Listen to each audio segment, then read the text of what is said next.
ओम शांति।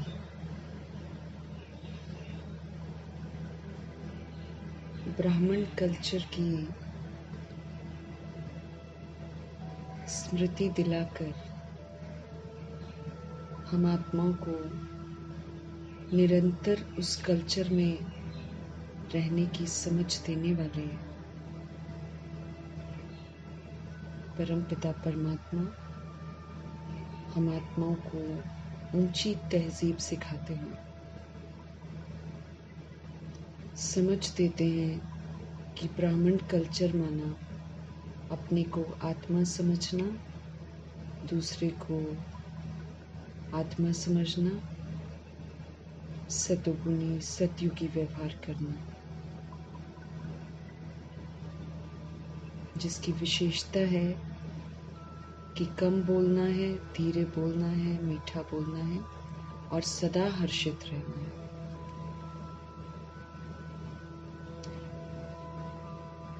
स्मृतियां दिलाकर हम आत्माओं को फिर से विशेष बनाने वाले विशेषताओं के सागर परमपिता परमात्मा जी का हम सब तहे दिल से धन्यवाद करेंगे। ऊंची तहजीब को प्रैक्टिकल में सहज करने वाले व्यक्त ब्रह्मा, अव्यक्त ब्रह्मा, गुप्त बड़ी माँ, big brother, great great grandfather का रोल प्ले करने वाले ब्रह्मा जी की आत्मा का तहे दिल से धन्यवाद करेंगे। धन्यवाद करते हुए आत्मिक स्थिति में स्थित होते हुए निराकार परमपिता परमात्मा के महावाक्य हम उन्हीं से समझेंगे। दोनों जबरदस्त लाइट्स को हाजिर नाजिर करते हुए उनसे हर बात समझते हुए यही दुआ करेंगे कि हम सब उसको अमल में ला सकें। जो समझ हम आत्माओं को मिलती है वो पूरे प्रकृति में फैले, पूरे वायुमंडल में फैले, पूरे तत्वों में फैले। दिल से दुआ करेंगे। समझ जो प्रभु जी हम आत्माओं को दे रहे हैं वो सभी आत्मा भाइयों तक पहुंचे, यूनिवर्स की सारी सोल्स तक पहुंचे। दिल से दुआ करेंगे। सबसे पहले उन आत्माओं के लिए जो इस समय भिन्न भिन्न हादसों के शिकार हो रहे हैं, आकारी शरीरों में हैं और उनसे संबंधित जो आत्माएं हैं जो दुखी हैं, परेशान हैं, सभी आत्माओं तक परमात्मा की समझ पहुंचे। हर आत्मा का दिल, मन, चित्त शांत हो जाए, प्रभु से जुड़ जाए। दिल से दुआ करेंगे।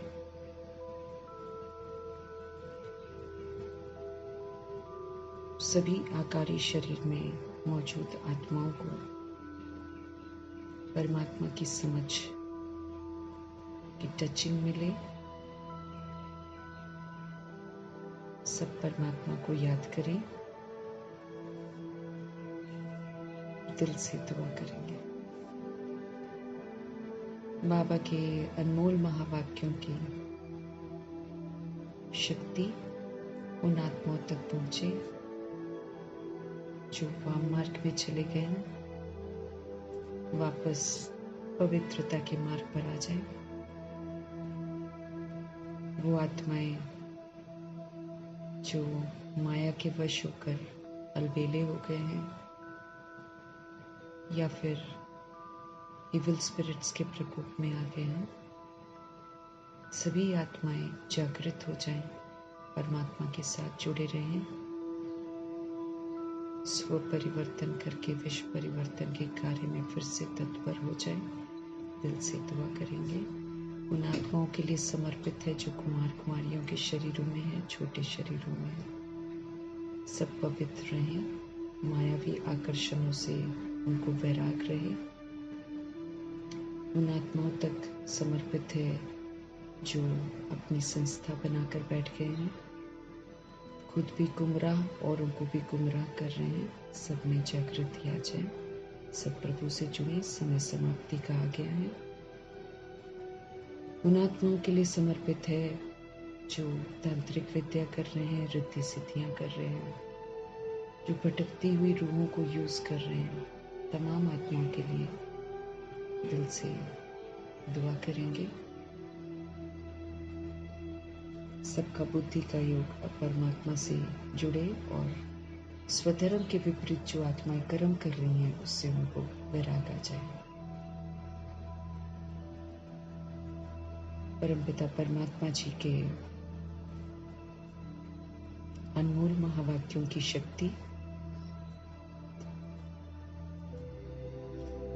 भिन्न भिन्न धर्म की जो आत्माएं हैं, हिंदू, मुस्लिम, सिख, ईसाई और भिन्न भिन्न जातियों की जो आत्माएं हैं, सब तक पहुंचे। सब एक परमपिता परमात्मा को रियलाइज करें, उनसे जुड़े, उनको याद करें, क्योंकि मुक्ति का समय भी आ गया है। एक परमपिता परमात्मा से ही सबको मुक्ति मिलनी है। ये जो सत्ताएं हैं, राज्य सत्ता, भक्ति सत्ता, धर्म सत्ता, विज्ञान की सत्ता, सभी कौरव, यादव, यवन, सबका बुद्धि का योग सत्य परमपिता परमात्मा जी के साथ जुड़े। बाबा की समझ सब तरफ फैले। दिल से दुआ करेंगे।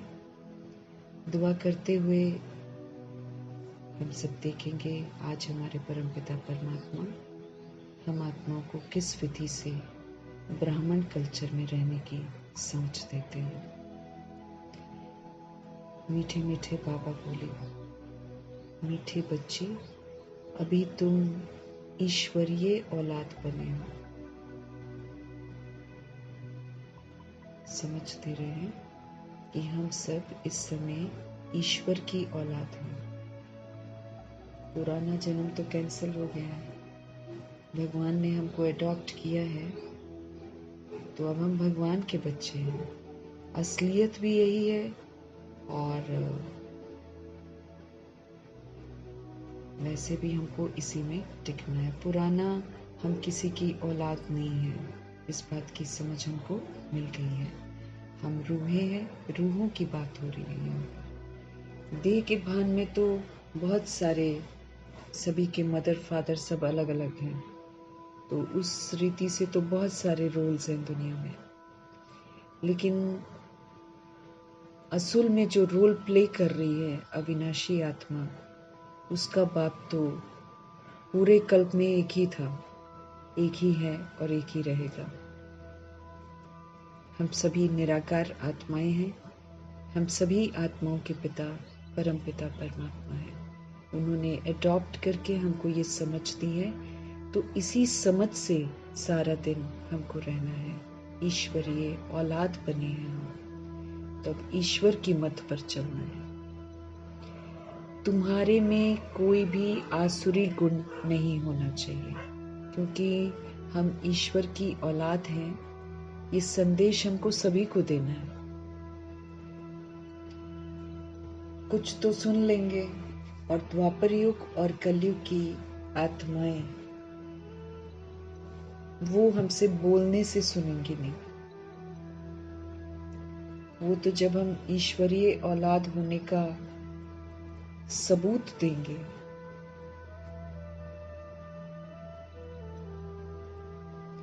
तब वो यकीन करेंगे कि हाँ, ये लोग ईश्वर की औलाद है।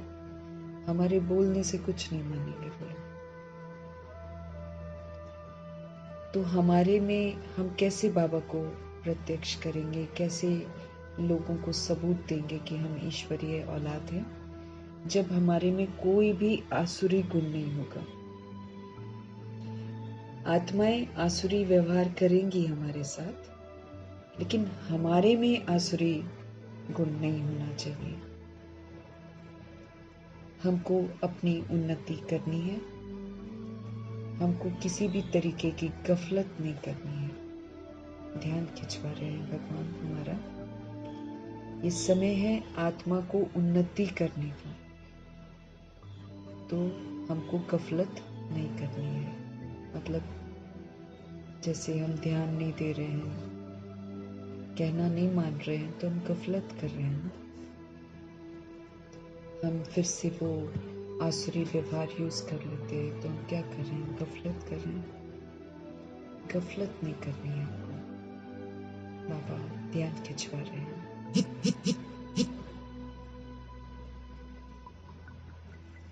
समझ दे रहे हैं कि तुम ईश्वरीय औलाद हो। इस समय हम ईश्वरीय औलाद हैं। समझ से हम उनकी औलाद हैं। हकीकत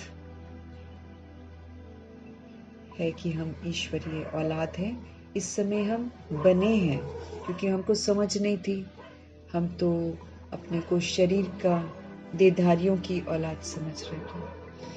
अब हमको समझ मिली है कि हम ईश्वरीय औलाद हैं। अब सबूत देने के लिए बाबा कहते हैं हमारे में फिर कोई आसुरी गुण नहीं होना चाहिए। हमारा जो आहार है, हमारा जो विहार है, हमारा जो व्यवहार है, ये प्रूव करेगा कि हम ईश्वरीय औलाद हैं। मेरे कहने से नहीं चलेगा। तो इसलिए ध्यान खिंचवा रहे हैं भगवान कि हमारे अंदर कोई भी आसुरी गुण नहीं होना चाहिए। जो पहले हमारे अंदर थे, मतलब जिसको हम नेचुरल यूज करते थे, कामनाएं रखना, क्रोध करना, क्रोध के बाल बच्चे जितने भी हैं उनको यूज करना,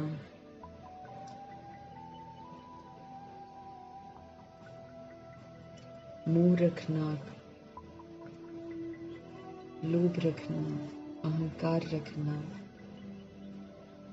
देहों को देखकर, उनके अवगुणों को देखकर नफरत करना, भिन्नता लाना, ये सारा हमारे अंदर आसुरी गुण आ गए थे। अब ये मेरे अंदर नहीं होनी चाहिए। किसी से कोई कामना नहीं रखनी है,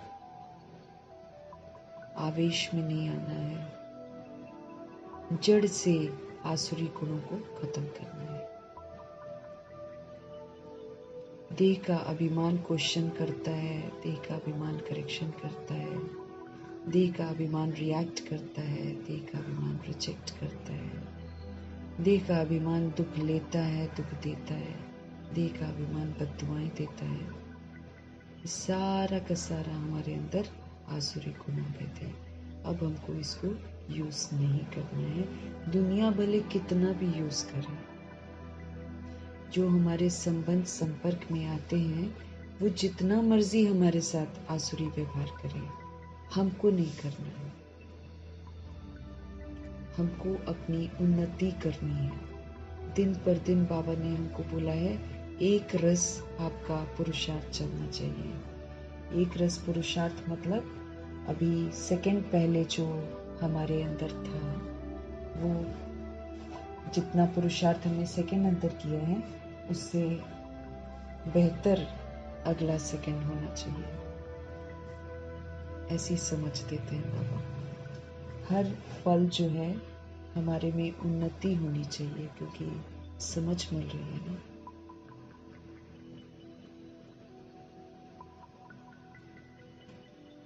तो हमको अपनी उन्नति करनी है।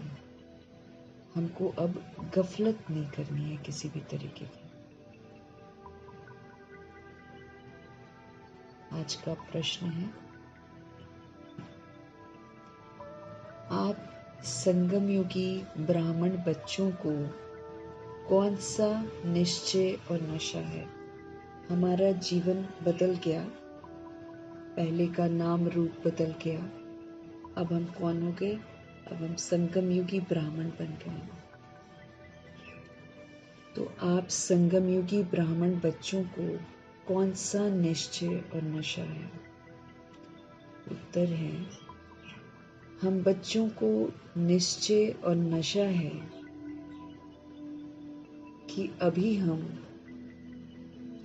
ईश्वरीय संप्रदाय के हैं। इसका नशा होना चाहिए, इसका विश्वास होना चाहिए कि हम भगवान की संतान हैं, हम स्वर्गवासी हैं, विश्व के मालिक बन रहे हैं। हम ईश्वरीय संप्रदाय के हैं और हम इस समय स्वर्गवासी विश्व के मालिक बन रहे हैं। जन्नत जो बाबा हम आत्माओं के लिए स्थापन कर रहे हैं, जिसको पैराडाइज कहते हैं, हेवन कहते हैं, स्वर्ग कहते हैं, वहां का मालिक बना रहे हैं बाबा। और हमको याद रखना है कि हम सब वो बन रहे हैं। संगम पर ही हम ट्रांसफर हो रहे हैं। अब बाबा पहले हमको ब्राह्मण बनाते हैं, अपनी छत्र छाया में लाते हैं, फिर हमको कहते हैं कि यहीं पर रहते हुए संगम युगी ब्राह्मण यहीं पर बनते हुए हमें ट्रांसफर होना है। जैसे जैसे हम आगे बढ़ते जा रहे हैं, माना हम ट्रांसफर होने के समीप जा रहे हैं।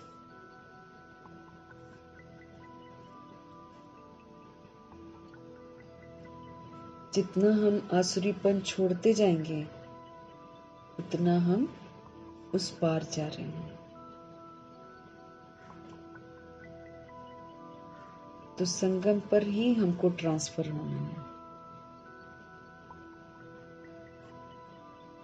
आसुरी औलाद से ईश्वरीय औलाद बन 21 जन्मों के लिए हम सब स्वर्गवासी बनते हैं। आसुरी औलाद पहले थे हम, क्योंकि देह का अभिमान था हमारे अंदर, काम क्रोध लोभ मोह अहंकार था हमारे अंदर, उसके बाल बच्चे थे हमारे, तो हम आसुरी औलाद थे। न पेरेंट्स को पता है, जो शरीर के पेरेंट्स हैं उनको पता ही नहीं है। वो तो जो परंपरा चली आ रही है, जो कर्मों के तहत हम सब करते जा रहे हैं, उसके बंधन में बंध रहे हैं। जो रावण की सृष्टि पर आसुरी रस्में, आसुरी रिवाज बने हैं, उसको वो लोग फॉलो कर रहे हैं। किसी को पता थोड़ी है, हमको भी कहाँ पता था। अभी समझ मिल रही है कि सब आसुरी औलाद हैं। तो अब पहले हम देहधारी की औलाद थे, अब वहां से अब हम ईश्वरीय औलाद बन रहे हैं। 21 जन्मों के लिए अब हम स्वर्गवासी बनते हैं। 21 जन्मों के लिए। इससे भारी तो कोई वस्तु होती ही नहीं है। 21 जन्मों के लिए।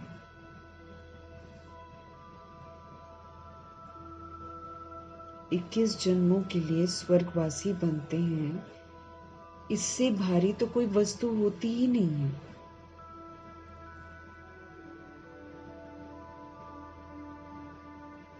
तो हमको इस बात का निश्चय भी होना चाहिए, इस बात का नशा भी होना चाहिए कि हम सब ईश्वरीय संप्रदाय के हैं, ईश्वरीय औलाद हैं, विश्व का मालिक बन रहे हैं। संगम पर हम ट्रांसफर हो रहे हैं। आसुरी औलाद से ईश्वरीय औलाद बन जाएंगे। पूरा बनना है ना, फिर बन जाएंगे तो फिर हम 21 जन्मों के लिए स्वर्गवासी बनते हैं। एक जन्म फिर संगम युग का भी जो है ना, अगर ईश्वरीय औलाद बनते हैं तो ये जो एक जन्म संगम युग का है, ये भी कितना सुखदाई है। इसमें स्वर्ग की सारी अनुभूति यहाँ पर करते हैं। होते हम पुराने शरीर में हैं, हिसाब किताब भी चुकतो करते हैं, परीक्षाएं भी देते हैं, लेकिन साथ साथ श्रीमत पर चलते हैं तो भगवान स्वर्ग का अनुभव भी कराते हैं। स्वर्ग में तो हमको अनुभूति नहीं होगी, क्योंकि कोई भी सोल अगर ऐसी धरा पर उतरती है जहाँ सुख ही सुख है, चैन है, अमन है, वो तो फिर कभी उसने दुख तो देखा ही नहीं है, तो वो अनुभूति थोड़ी होती है। अनुभूति तो अभी संगम युग पर होती है, जब हमने दुख को अनुभव किया होता है। जब हमने धोखे अनुभव किए होते हैं यहाँ पर, जब हमने अशांति अनुभव की होती है यहाँ पर, तब जब हम श्रीमत पर चलते हैं, जैसे जैसे बाबा बोलते हैं वैसे वैसे हम करते हैं, उनके संग में रहते हैं, तो हम सुख का अनुभव यहाँ पर करते हैं। स्वर्ग में जो सुख होता है ना, उसको यहाँ पर अनुभव करते हैं। स्वर्ग में जो हेल्थ होती है उसको यहाँ अनुभव करते हैं। वहाँ की वेल्थ को हम यहाँ अनुभव करते हैं। वहाँ स्थूल रूप है, यहाँ पर सूक्ष्म रूप है। ये जो सूक्ष्म है ये बहुत अच्छा है, यहाँ अनुभव करते हैं। अनुभव करते हुए हम हिसाब किताब चुकता करते हैं बाबा के साथ।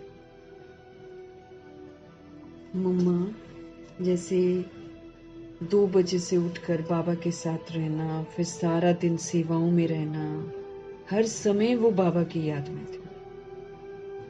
उन्होंने प्रभु को अपना दिलबर बना लिया था।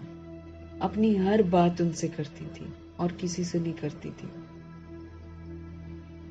तो देखो इतना बड़ा जो कर्म भोग भी उनके साथ आया, उसमें रहते हुए भी वो मुस्कुराती, खुश रहती, सुखी अनुभव करती, सबको सुख देती। तो उन्होंने अनुभव किया ना, उन्होंने जीवन मुक्ति को अनुभव किया यहाँ पर रहते हुए, क्योंकि वो ईश्वरीय औलाद बन गई थी। उन्होंने फिर भगवान की कभी अवज्ञा नहीं करी है। उसको मिलेंगे मार्क्स ना, उसको बचाएंगे ना प्रभु। जो ईश्वरीय औलाद बनता है उसको भगवान बचाते हैं। पक्षपात नहीं करते हैं किसी के साथ, लेकिन जो ईश्वरीय डायरेक्शन पर चलता है वो अपने लिए खुद ही सेफ्टी जो है ना लिख लेता है। बाबा उस पर स्टैंप लगा देते हैं। पक्षपात नहीं करते भगवान किसी के साथ में। भगवान हर आत्मा को बोलते हैं कि तुम पुरुषार्थ करो, लायक बनो और मेरे से सब कुछ ले लो। वो तो दे रहे हैं सबको, लेना मेरे को है, लेकिन कैसे ले सकते हैं? जब मैं हर समय अपने को आत्मा समझूं, ईश्वरीय औलाद बनकर ईश्वरीय श्रीमत पर चलूं, तब तो मेरे को मिलेगा ना। तब तो हम सारी चीजों को अनुभव करेंगे।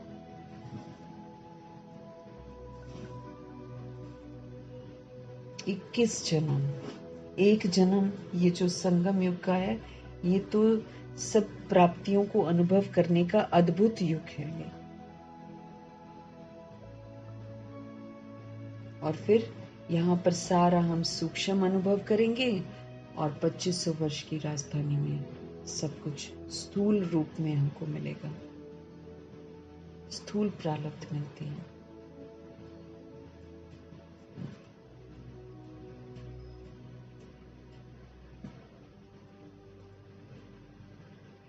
तो हमको निश्चय और नशा रहना चाहिए कि हम इस समय ईश्वरीय संप्रदाय के बने हैं। भगवान ने हमको अडॉप्ट किया है।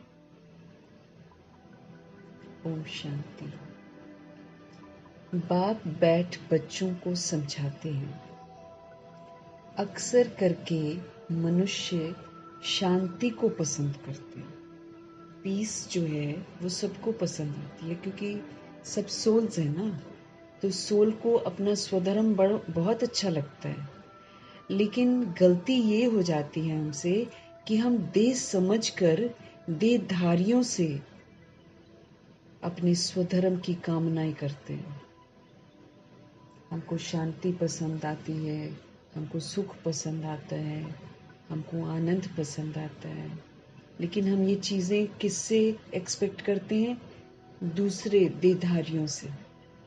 अब वो भी हमसे एक्सपेक्ट करते हैं। इस विधि से हम एक दूसरे को वो दे नहीं पाते हैं जो रूहों को चाहिए, क्योंकि हमारे पास है ही नहीं। अभी बाबा हमको अपना बनाते हैं, फिर उनके संग से हमको सुख की अनुभूति होती है, शांति की अनुभूति होती है, प्रेम की अनुभूति होती है। जितना जितना हम उनके बनते हैं उतना उतना हमको अनुभूति होती है, उतना उतना फिर हम दूसरों को देने लायक बनते हैं।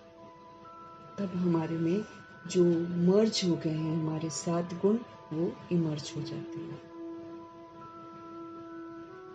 तो अक्सर करके मनुष्य जो हैं उनको शांति बहुत अच्छी लगती है। घर में अगर बच्चों की खिटखिट है तो अशांति रहती है।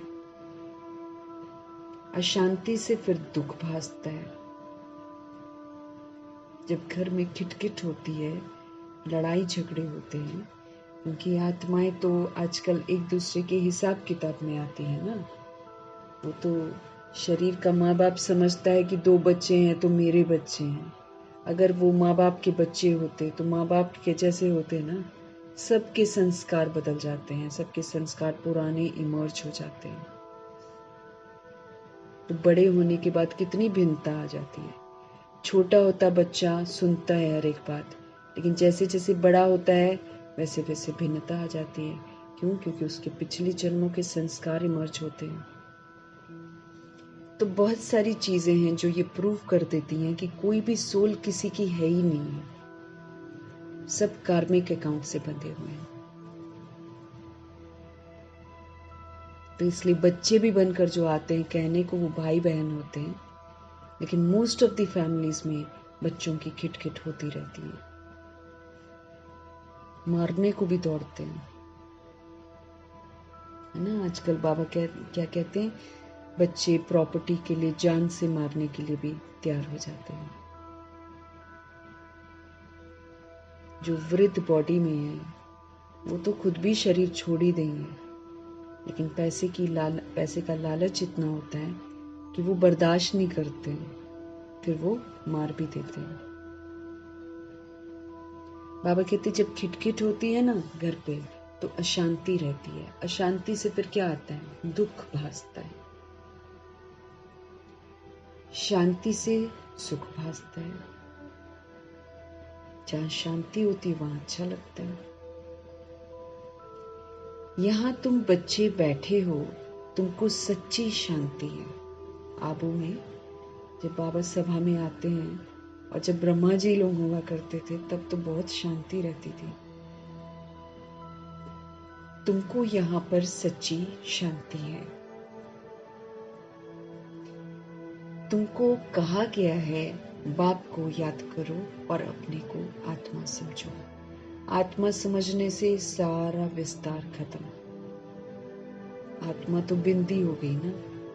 आत्मा जब हम समझते हैं तो बाबा कहते सारा विस्तार ही खत्म हो जाता है। और आत्मा वो तो शक्तिशाली है, वो तो परम धाम की रहने वाली है। इस दुनिया में आकर हम विस्तार में जाते हैं और पुनर्जन्म लेते रहते हैं उस विस्तार में।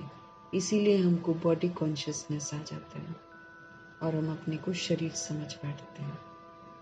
शरीर तो बाबा कहते हैं 1 सेकंड में खाक हो जाएगा, लेकिन आत्मा भागेगी। अब आत्मा भागेगी तभी भाग सकती है ना जब वो एकदम प्योर हो जाए। शरीर में रहते हमको प्योर बनना है, तो शरीर में रहते हुए अपने को आत्मा समझना है और बाबा को याद करना है। सच्चाई को स्वीकार करना है ना कि असल में हम सोल्स हैं, असल में हम बहुत पावरफुल हैं। इतने पावरफुल हैं कि ये जो देह की दुनिया है इसका कुछ भी हमको आकर्षित कर नहीं सकता है। बाबा हम आत्माओं को अधीनता से ही तो मुक्त कर रहे हैं। वो देखते हैं कि हम परम धाम निवासी आत्माएं इस समय कितने अधीन हो गए। हम अपने कर्म इंद्रियों के अधीन हो गए हैं, हम मन बुद्धि के अधीन हो गए हैं, जबकि हम इसके मालिक थे। और फिर हम दूसरों के बहुत अधीन हो गए। हर आत्मा की सोच डिफरेंट है और हर आत्मा वो बोलती है जो वो खुद सोचती है। उसकी अपनी सोच है वो। इसलिए कोई भी किसी एक सोल के बारे में भी अगर 10 बंदों को खड़ा करा जाए और पूछा जाए कि इस आत्मा के बारे में बताओ, 10 अपने अपनी सोच के अनुसार बताते हैं। तो असल में जब वो बताते हैं तो वो अपने बारे में बताते हैं कि वो कैसे हैं। बाबा ये चीज हमको समझाते हैं कि तुम हीनता में क्यों आते हो, तुम लोगों के अधीन क्यों होते हो। तुम तो स्वतंत्र आत्मा हो, तुम ब्यूटीफुल सोल हो, तुम पावरफुल सोल हो। जो दुनिया दे नहीं सकती है वो तुम दे सकते हो। ऐसा बाबा हमको स्मृति दिलाते हैं और शांति के स्वधर्म में स्थित कराते हैं। जब तक हम देह समझते हैं तब तक हम अशांत हैं। जब हम आत्मा समझना शुरू करेंगे और उसमें टिक जाएंगे तो हम शांति के स्तंभ बन जाएंगे। ब्रह्मा जी शांति के पिलर बन गए थे। वो पूरा वर्ल्ड भी अगेंस्ट हो गया था, सब दुश्मन बन गए थे। कोई मारने को आता था, कोई पीछे पड़ जाता था, कोई कलंक लगाता था, लेकिन शुरू से इतिहास बताता है कि ब्रह्मा बनने के बाद वो शांति के पिलर बन गए थे। कोई उनको अशांत कर ही नहीं पाया, चाहे कुछ भी कहते जाओ, जितना मर्जी बुरा करते जाओ, बुरा कहते, वो शांत रहकर शांति का सहयोग सबको देते थे कि सारी आत्माएं इस समय अशांत हैं, इस समय विस्मृत हैं, इसलिए ऐसा बोल रही हैं।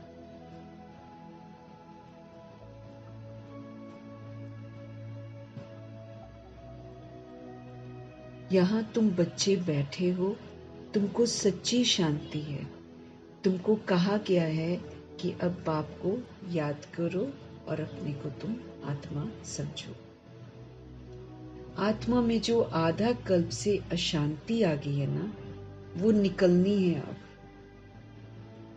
शांति के सागर बाप को याद करने से ही वो निकलेगा, ऐसे निकलने वाली भी नहीं।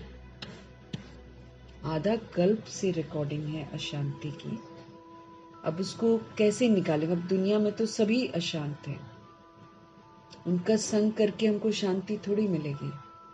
उनका संग करके तो हम और अशांत हो जाएंगे। लेकिन अगर हम सच में पीस अनुभव करना चाहते हैं तो भगवान समझ देते हैं कि भाई अपने को आप आत्मा समझो और मुझे आप याद करो। शांति के सागर को याद करेंगे तो हमारे अंदर से आधा कल्प की अशांति निकल जाएगी। याद करने से सारी प्राप्तियां हमको होंगी।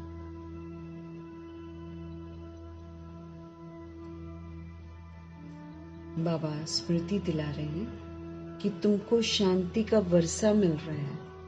अब जितना शांति है, सुख है, प्रेम है, आनंद है, शक्ति है, पवित्रता है, ज्ञान है, ये सारी जितनी भी प्रॉपर्टी है जिसको हमने मर्ज कर दिया है, उसको प्रभु से लेकर इमर्ज करना है। जिसके साथ हम रहते हैं हम वैसे ही बन जाते हैं, जिसको याद करते हैं उसके जैसे ही बन जाते हैं। अब सारी दुनिया में तो सभी आत्माओं में देह का अभिमान है। उनको याद करेंगे तो हमारा देह अभिमान खत्म नहीं होगा, उल्टा और बढ़ता जाएगा। अब देह के अभिमान को खत्म करना है, हमको सुखी रहना है, हमको शांत रहना है, तो हमको याद किसको करना है? भगवान को याद करना है, क्योंकि वही शांति का सागर है, वही सुख का सागर है, प्रेम का सागर है, वही आनंद का सागर है, वही शक्तियों का सागर है। वो सागर ही सागर है। तो जैसा संग वैसा रंग चढ़ता है। तो अच्छा वाला रंग अगर चढ़ाना है हमको तो हमको शिव बाबा के साथ ही रहना है ना। जैसे जैसे हम उनको याद करते जाएंगे, आत्मा शांत स्वरूप, पवित्र स्वरूप, सुख स्वरूप, प्रेम स्वरूप, आनंद स्वरूप, शक्ति स्वरूप, समझ स्वरूप बन जाएगी। फिर उसका सहयोग सभी आत्माओं को देगी। तो एक बाबा के संग रहने से ही हमको वो मिलेगा जो रूह को चाहिए। कितना भी दुनियावी चीजें हम रख लें, देखो जैसे दुनिया में लोग बहुत विस्तार करते हैं, पैसों का भी विस्तार करते हैं, प्रॉपर्टी का भी विस्तार करते हैं और खुश होने की कोशिश करते हैं, लेकिन कहाँ खुश रह पाते हैं? जितना विस्तार करते हैं उतना और डरते हैं, उतना अपने लिए सुरक्षा कितनी तैयार करते हैं, तो चैन से थोड़ी रहते हैं, उनको तो और डर पड़ा रहता है। तो एक प्रभु का संग करके ही हम सच्ची सुख शांति का अनुभव कर सकते हैं।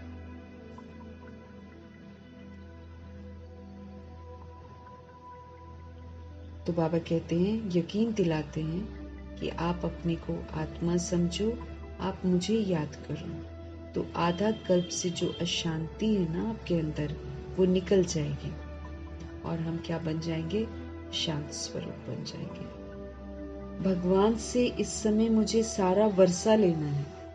मैंने जो खो दिया है उसको भगवान से लेना है, फिर तो पूरा कल्प कोई आएगा ही नहीं हमको देने के लिए। यही समय है लेने का, और इसलिए यही समय है अपने को आत्मा समझकर प्रभु के संग रहने का, फिर तो कभी भी नहीं मिलेगा। विनाशी चीजों की जो चाहना है वो तो विनाश हो जाएंगे। आत्मा अकेली है ना, उसका तो सब कुछ विनाश हो जाएगा, खाक हो जाएगा। जो दिख रहा है वो तो खाक हो जाएगा। सोल ने क्या कमाया है उसको देखा जाएगा ना। तो बाबा कहते हैं तुमको शांति का वर्षा मिल रहा है, सुख का वर्षा मिल रहा है, हमको हेल्थ, वेल्थ, हैप्पीनेस का वर्षा मिल रहा है। सब बाबा के साथ रहकर हमको कमाना है। तो तुमको शांति का वर्षा मिल रहा है, ये भी तुम जानते हो। शांति की दुनिया और अशांति की दुनिया दोनों बिल्कुल अलग है। अब हमको पता चला है शांति धाम, सुख धाम और यहाँ का दुख धाम। तो ये भी तुम जानते हो कि शांति की दुनिया और अशांति की दुनिया बिल्कुल अलग है। आसुरी दुनिया, ईश्वरीय दुनिया, सतयुग, कलयुग किसको कहा जाता है ये तो कोई मनुष्य मात्र जानते ही नहीं है। हम भी नहीं जानते थे और इसी तरीके से दुनिया भी नहीं जानती है। दुनिया अपने आप को असुर थोड़ी समझ रही है। अब बाबा कहते जो काम, क्रोध, लोभ, मोह, अहंकार में जा रहे हैं वो सब असुर हैं। अब सब तो उसको रस्म रिवाज बना दिया है। क्रोध को भी रस्म रिवाज बना दिया है, अहंकार को भी बना दिया है, मोह को भी बना दिया। उनको थोड़ी पता है कि हम असुर बन गए। तो आसुरी दुनिया क्या होती है, ईश्वरीय दुनिया क्या होती है, सतयुग क्या होता है, कलयुग क्या होता है, किसी को भी नहीं पता। कोई मनुष्य मात्र नहीं जानते हैं।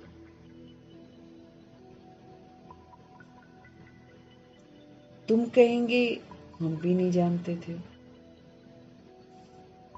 बल कितने भी पोजीशन वाले थे, पैसे वाले को पोजीशन वाला आजकल कहा जाता है। इसके पास पैसा है उसको समझते हैं, उसके पैसे को इज्जत देते हैं। थोड़ा सा वो कंगाल हो जाए तो उसको पूछेंगे नहीं। तो बाबा कहते पैसे वाले को पोजीशन वाला कहा जाता है। गरीब और साहूकार समझ तो सकते हैं ना। वैसे तुम भी समझ सकते हो कि बरोबर ईश्वरीय औलाद और आसुरी औलाद है ना। हम जब तक देह भान को यूज कर रहे हैं, हम जब तक देह अभिमान में आ जाते हैं, जब तक हम क्रोध कर लेते हैं, जब तक हम कामनाएं रखते हैं दूसरों से कि दूसरा ऐसे करे, जब तक हम मोह रख रहे हैं, तब तक तो हम अभी तक आसुरी संप्रदाय में हैं। ईश्वरीय संप्रदाय में जाना, उनके परिवार में जाना मतलब फिर इधर का कल्चर नहीं यूज करना है, फिर हमको ब्राह्मण कल्चर यूज करना है। तो बाबा समझ दे रहे हैं कि तुम भी समझ सकते हो बरोबर ईश्वरीय औलाद और आसुरी औलाद। हम 16,108.33 करोड़ आत्माओं में से ही ये टाइटल मिलने वाले हैं। कुछ बच्चे ईश्वरीय औलाद कहलाएंगे, कुछ फिर आसुरी औलाद कहलाएंगे, अगर हम आसुरीपन यूज करते जा रहे हैं तो।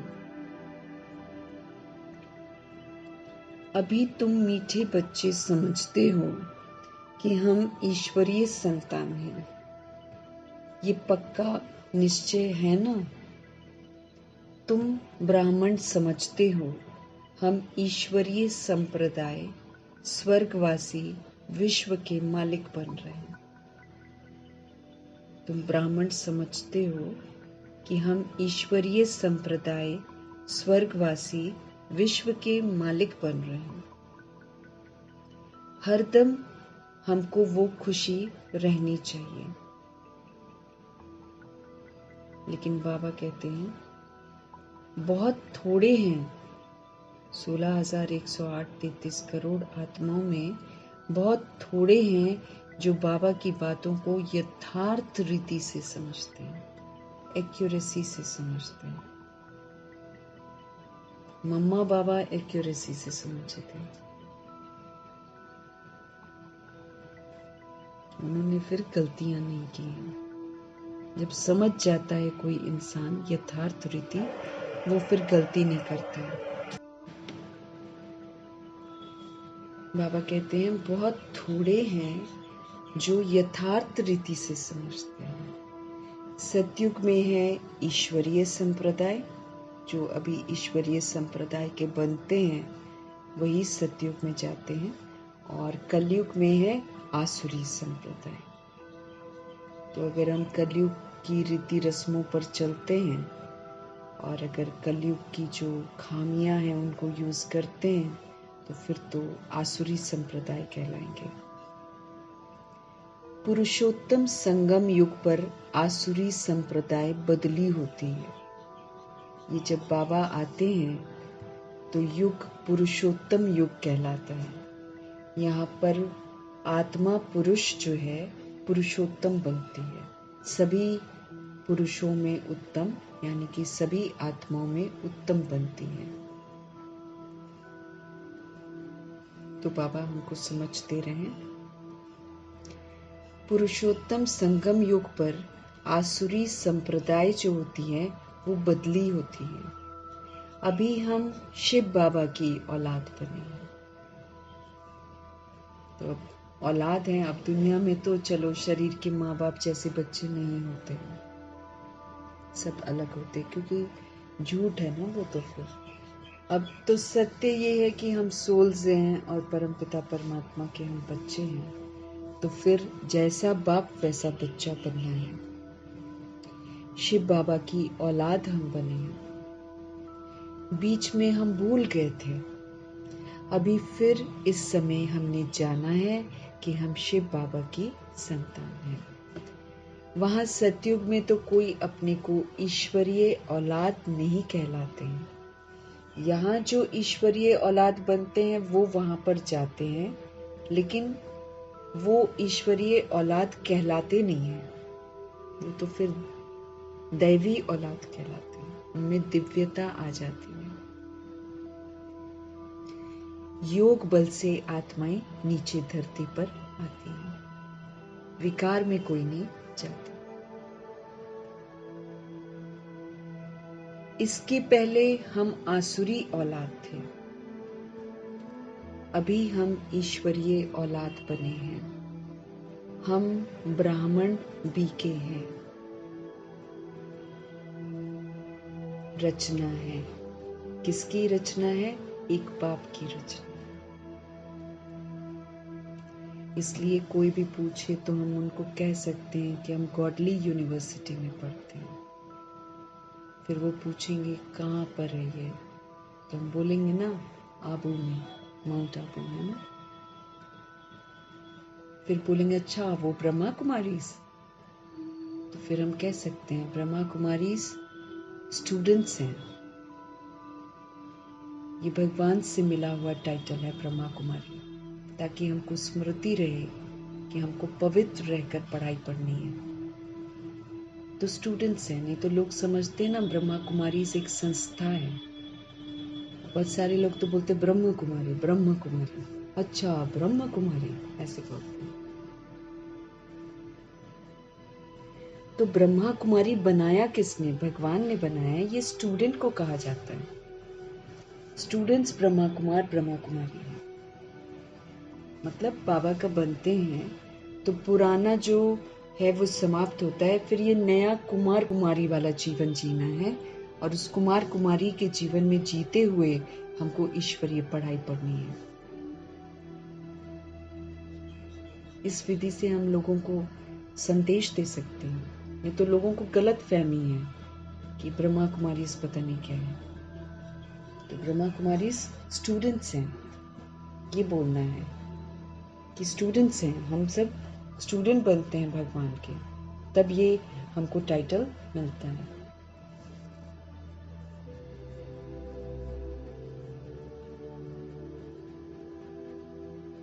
हम ब्राह्मण बीके हैं, हम सब रचना है एक बाप की।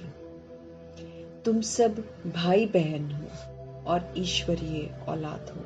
इस समय नया परिवार, नया जन्म, मदर फादर हमारे शिव बाबा, और वैसे इस दुनिया में ब्रह्मा, ब्राह्मणों में देखेंगे तो फिर गुप्त बड़ी माँ ब्रह्मा माँ है, और शिव पिता फादर के रोल में।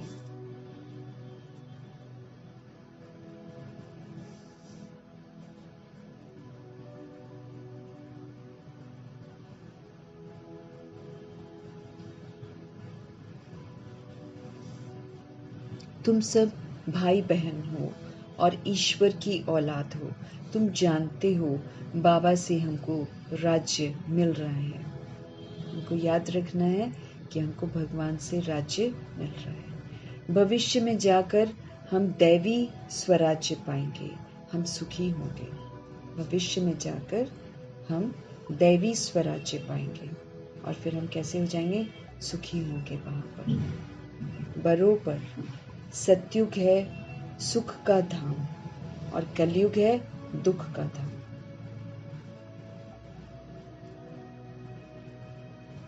ये सिर्फ तुम संगम युगी ब्राह्मण जानते हो। आत्मा ही ईश्वरीय औलाद है। बॉडी नहीं, आत्मा अंदर ईश्वरीय औलाद है।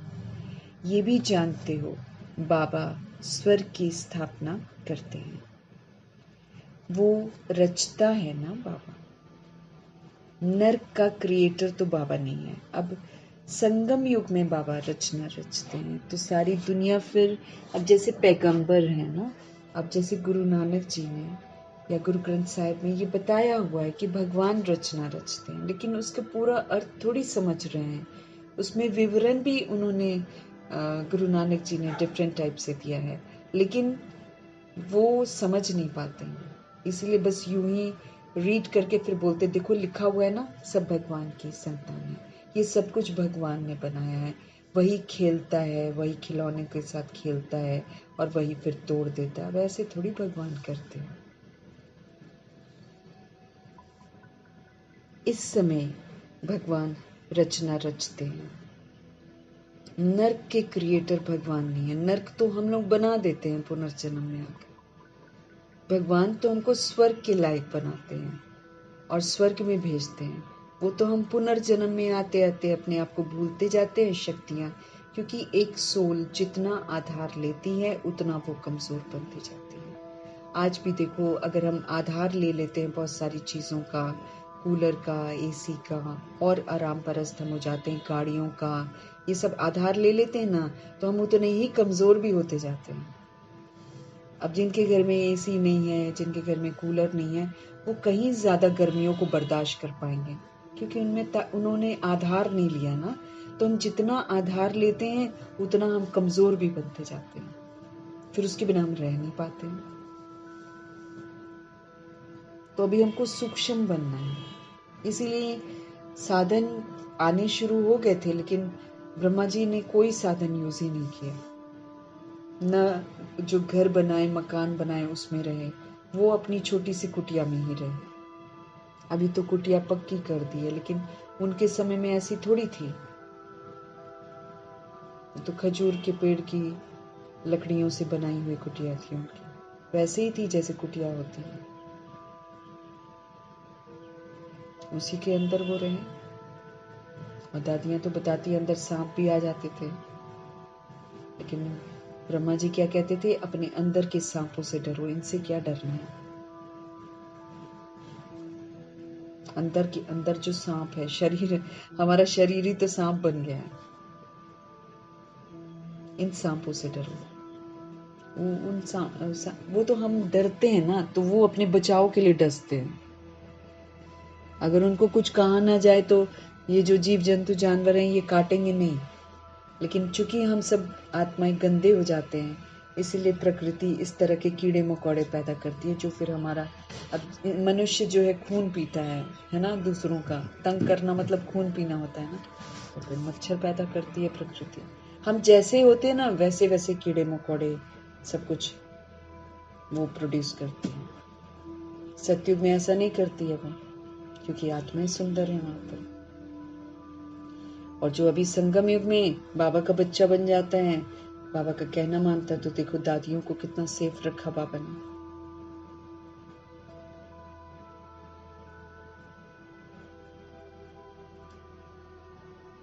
तो भगवान नर्क के क्रिएटर नहीं है, उनको कौन याद करेंगे। तुम मीठे मीठे बच्चे जानते हो कि बाप स्वर्ग की स्थापना कर रहे हैं, वो हमारा बहुत मीठा बाप है। बाप स्वर्ग की स्थापना कर रहे हैं, वो हमारा बहुत मीठा बाप है। हमको 21 जन्मों के लिए स्वर्गवासी बनाते हैं। शिव पिता परमात्मा हमको 21 जन्मों के लिए स्वर्गवासी बनाते हैं। इससे भारी वस्तु कोई होती ही नहीं है, ये समझ रखनी चाहिए। हम ईश्वरीय औलाद है, तो हमारे में कोई भी आसुरी अवगुण होना नहीं चाहिए। अब हम भगवान की औलाद हैं, तो कायदे से हमारे अंदर वो पुरानापन नहीं होना चाहिए। अपनी हमको उन्नति करनी है ना, ये संगम युग का समय हमको उन्नति करने के लिए मिला हुआ। अगर हम पुराना ही यूज करते जा रहे हैं तो बाबा कहते नीचे गिर जाते हो। अगर हम आत्मा समझकर कुछ समय चलो ऊंची स्थिति में रहते हैं, लेकिन जहां हम देह समझते हैं हम फिर नीचे गिर जाते हैं, फिर से पीछे से लाइन में लगना पड़ता है। वहीं से थोड़ी लग पाएंगे। हम जैसे यात्रा पर चल रहे हैं, यात्रा में हमको आगे आगे बढ़ते जाना है और आत्मा का पाठ हमको पक्का करना है। लेकिन कभी हम आत्मा समझते हैं, कभी हम देह समझ लेते हैं, तो हमको ये समझ में नहीं आता है कि हम नीचे गिर जाते हैं। हम संगम युग की नाव से बाहर आ जाते हैं।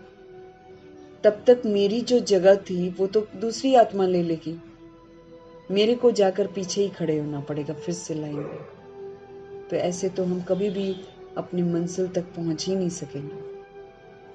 इसलिए बाबा हमको समझ दे रहे हैं कि आपको उन्नति करनी है, तो इसलिए हमारे में आसुरी अवगुण नहीं होना चाहिए। समय बाकी थोड़ा है, तो हमको गफलत नहीं करनी चाहिए। बाबा कह रहे हैं समय बाकी थोड़ा है, इसमें गफलत नहीं करनी चाहिए। हमको 1 महीने का, 1 साल का, 3 महीने का ऐसे होमवर्क दे रहे हैं बाबा। 1 वर्ष के होमवर्क में उन्होंने दिया हुआ है कि आप अपने आप को पूर्वज समझकर पाठ बजाओ। सारे वर्ल्ड की सोल्स का कनेक्शन आपके साथ है। आप जड़ में हो, ये सृष्टि रूपी वृक्ष जो है उसकी जड़ में हम सब हैं।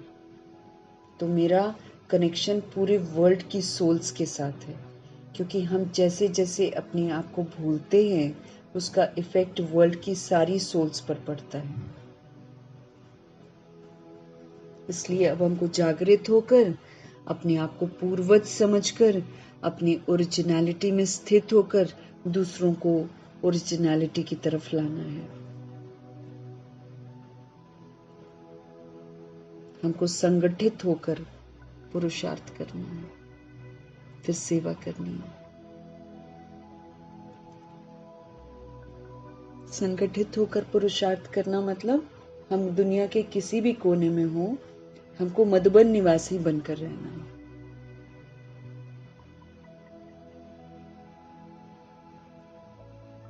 समय बाकी थोड़ा है, इसमें हमको गफलत नहीं करनी चाहिए, ये उम्मीद रखते हैं भगवान हम आत्माओं से।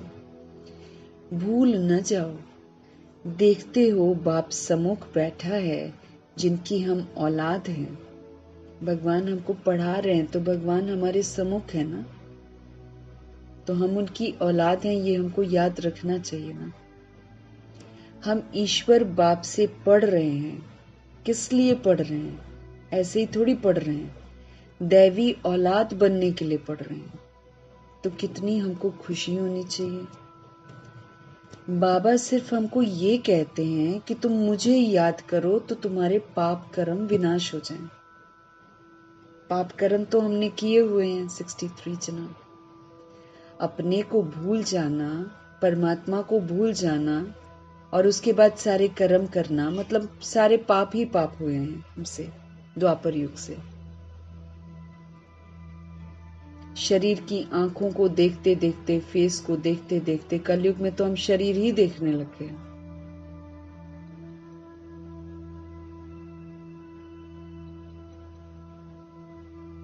तो जितना हम अपने शिव पिता परमात्मा की यादों में रहेंगे, उतना हमारे विक्रम विनाश होंगे। बाप आए ही हैं सबको ले जाने के लिए। जितना जितना याद हम करेंगे, उतना हमारे विक्रम विनाश होंगे। अज्ञान में जैसे कन्या की सगाई होती है ना, तो याद बिल्कुल छप जाती है। फिर जिससे सगाई होती है उसको याद करती है। बच्चा पैदा हुआ, याद छप जाती है, फिर बच्चे को याद करते हैं। ये याद तो स्वर्ग में भी छप जाती है, नरक में भी छप जाती है कि ये बच्चा है जगत। बच्चा कहेगा ये हमारा बाप है। अब देखो, गर्भ जेल में सजा खाकर निकलता है और भगवान को प्रॉमिस करता है कि हम आपको याद करेंगे, पल पल याद करेंगे, अब हम गलती नहीं करेंगे, अब हम गलती नहीं करेंगे।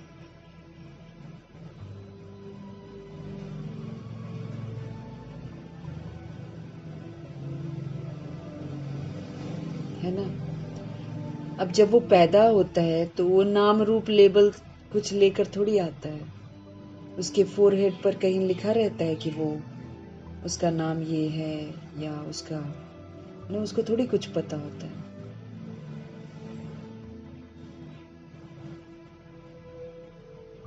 लेकिन हम लोग उसको रटवाते हैं, उसका नाम रख देते हैं कोई ना कोई इधर उधर से पूछ पाछ के, और फिर हम उसको रोज रटवाते। My name is so and so, my father's name is so and so, my mother's name is so and so, मेरे घर का एड्रेस ये है, मेरा ये है, मेरा वो है।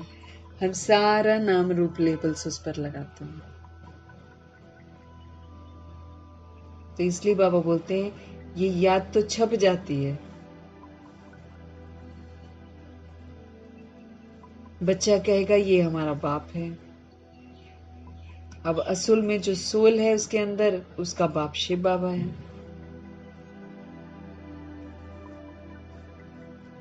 अब ये तो है बेहद का बाप। अब हमको सच्चाई बताई जा रही है कि शरीर एक इंस्ट्रूमेंट है, शरीर एक ड्रामा की ड्रेस है, बस। बाकी तो इसको कभी बाबा बोलते हैं ये सड़ी हुई है, कभी बोलते हैं छीछी है, कभी बोलते हैं पुरानी जुत्ती है, कभी बोलते हैं इसके अंदर कीड़े ही भरे हुए हैं। सब बाबा हमको स्पष्ट करते रहते हैं।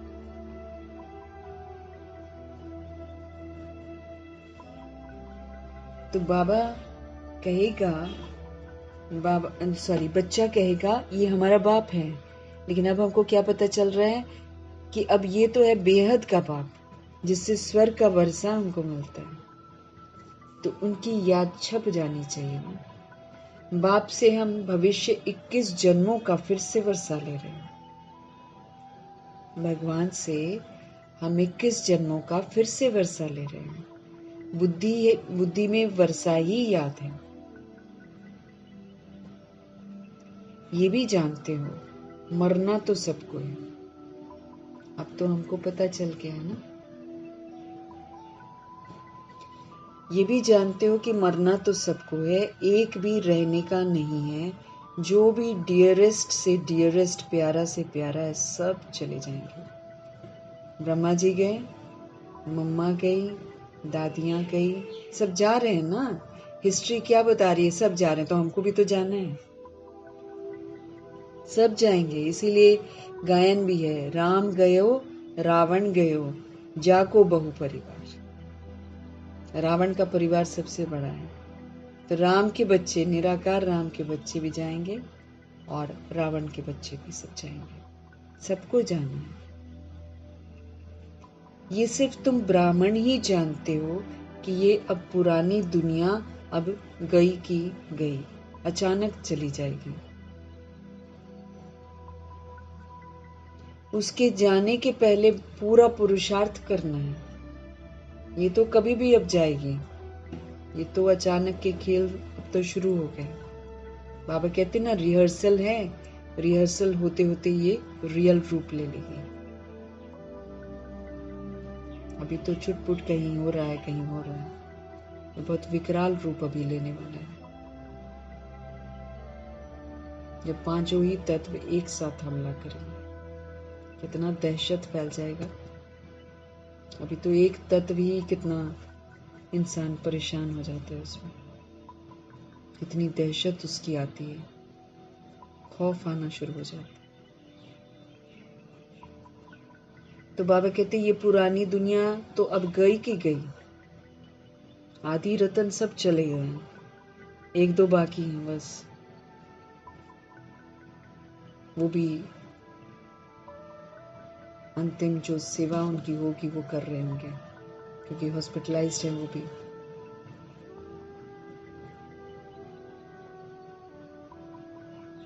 ये पुरानी दुनिया अब गई की गई, उसके जाने के पहले हमको पूरा पुरुषार्थ करना है। जबकि ईश्वरीय औलाद हैं तो अथाह खुशी भी तो होनी चाहिए। हमको तो खुशी होनी चाहिए ना कि हम ईश्वर की औलाद हैं। हर वक्त हमको खुश रहना चाहिए। बाप कहते रहते हैं, बच्चे अपना जीवन हीरे जैसा बनाओ।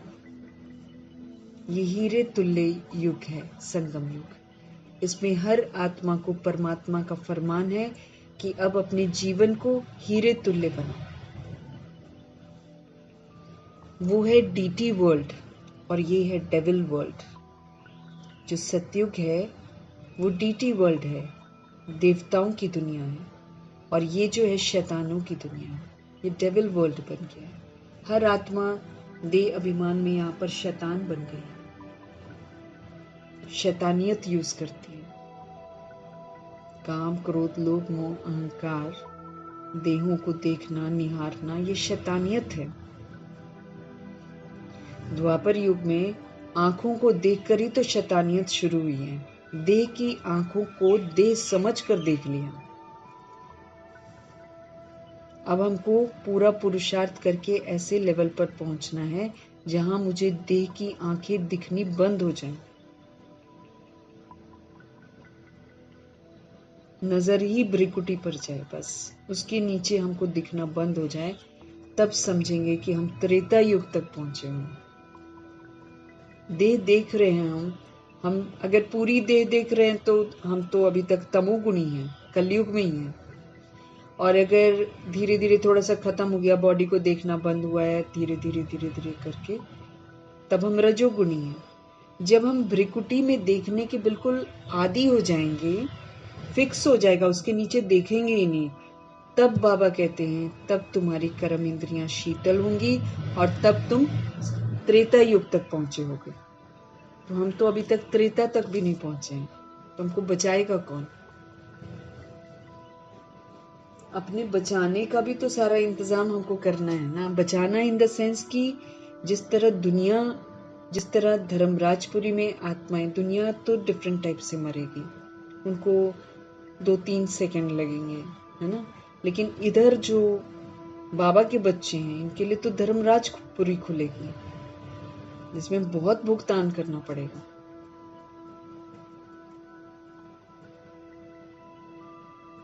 तो ये शैतानों की दुनिया है। शैतान हम बनते हैं जब हम अपने को शरीर समझते हैं और शरीरों को देखते हैं, तो ये शैतानियत है। आत्मा शैतान बनती है।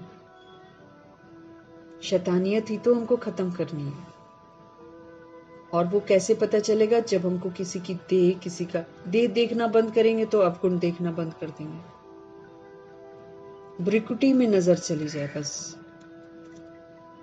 उसके नीचे कहीं भी इंटरेस्ट ना हो तो समझो कि हम त्रेता युग तक पहुंच गए हैं। अगर हम त्रेता युग तक भी नहीं पहुंचे हैं तो फिर हम तो अभी तक या तो रजोगुणी हैं या फिर हम तमोगुणी हैं। हम रिटर्न जर्नी पर जा रहे हैं ना। तो कलयुग भी मेरे अंदर से खत्म होना चाहिए और द्वापर युग भी खत्म होना चाहिए। इसलिए बाबा हमको क्या बोलते हैं कि स्वप्न भी आएंगे और गंदे ख्यालात भी आएंगे, क्योंकि सारी गंदगी हमने यूज करी हुई है ना कलयुग में। इसलिए वो हमारे अंदर है, रिकॉर्डेड है। हम जो करते हैं वो रिकॉर्ड हो जाता है।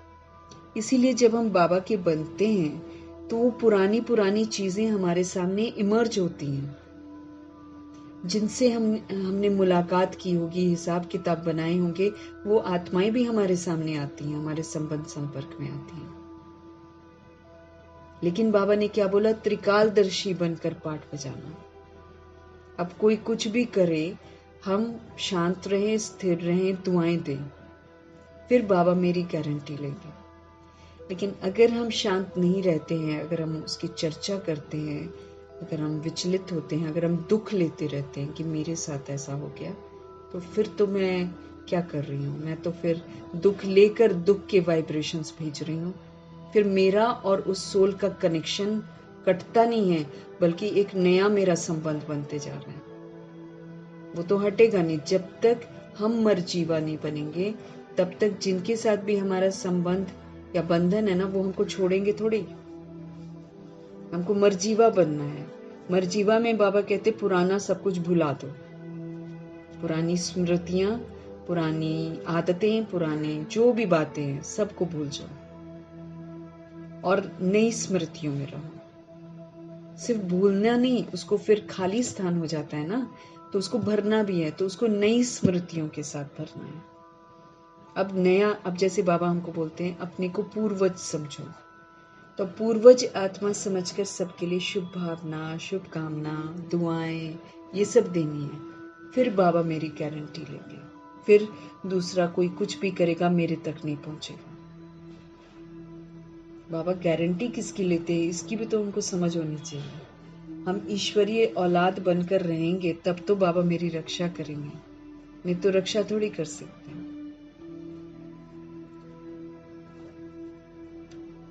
बाबा समझ दे रहे हैं कि मैं जो समझाता हूं उसको यथार्थ बच्चे समझते नहीं है, तो फिर सुरक्षित भी नहीं होते।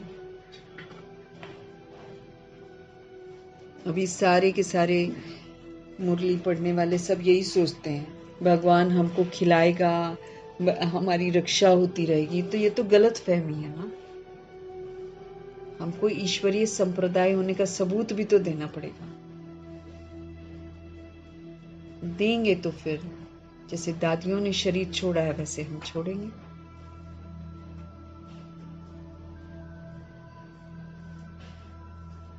तो बाबा हमको क्या बोल रहे हैं? अपना जीवन हीरे जैसा बनाओ। वो डीटी वर्ल्ड है, ये डेविल वर्ल्ड है। हम शैतान बन जाते हैं।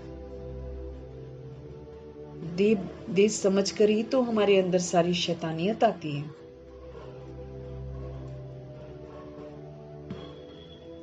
सतयुग में कितना अथाह सुख रहता है, वो बाप ही तो देते हैं। सुख का वर्षा बाबा देते हैं। यहाँ तुम बाप के पास आए हो, यहाँ बैठ तो नहीं जाएंगे। ऐसे तो नहीं कि सब इकट्ठे रहेंगे, क्योंकि बेहद बच्चे हैं। अब इतने 16,108 करोड़ बच्चे एक साथ कहाँ से रह जाएंगे? यहाँ तुम बहुत उमंग से आते हो। हम जाते हैं बेहद के बाप के पास। हम ईश्वरीय औलाद हैं, गॉड फादर के हम बच्चे हैं। तो हम क्यों ना स्वर्ग में होने चाहिए? गॉड फादर तो स्वर्ग रचते हैं ना। तो अब तुम्हारी बुद्धि में है सारे वर्ल्ड की हिस्ट्री, ज्योग्राफी जानते हो। हेवनली गॉड फादर हमको हेवन के लायक बना रहे हैं। शिव पिता परमात्मा हमको हेवन के लायक बना रहे हैं। कल्प कल्प बात बनाते हैं। एक भी मनुष्य नहीं जिसको ये पता हो कि हम एक्टर हैं। नहीं मालूम ना किसी को भी कि हम एक्टर हैं, हमको भी नहीं मालूम था। गॉडफादर के बच्चे फिर हम दुखी क्यों हैं? आपस में लड़ते क्यों हैं हम आत्माएं सब ब्रदर्स हैं ना, तो ब्रदर्स आपस में कैसे लड़ते रहते हैं? लड़कर खत्म हो जाएंगे सारे। यहां हम बाप से वर्षा ले रहे हैं। ब्रदर्स को आपस में कभी भी लून पानी नहीं होना चाहिए। लून पानी मीन्स झगड़ते हैं ना। यहाँ तो बाप से भी लून पानी होते हैं। बाप से भी रूठ जाते हैं, अलग हो जाते हैं। अच्छे अच्छे बच्चे लून पानी हो जाते हैं। माया कितनी जबरदस्त है।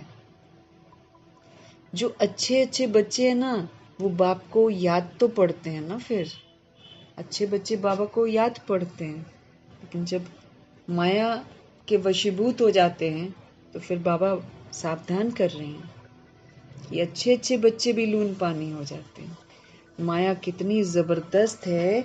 जो अच्छे अच्छे बच्चे हैं ना, वो फिर बाप को याद तो पढ़ते हैं ना।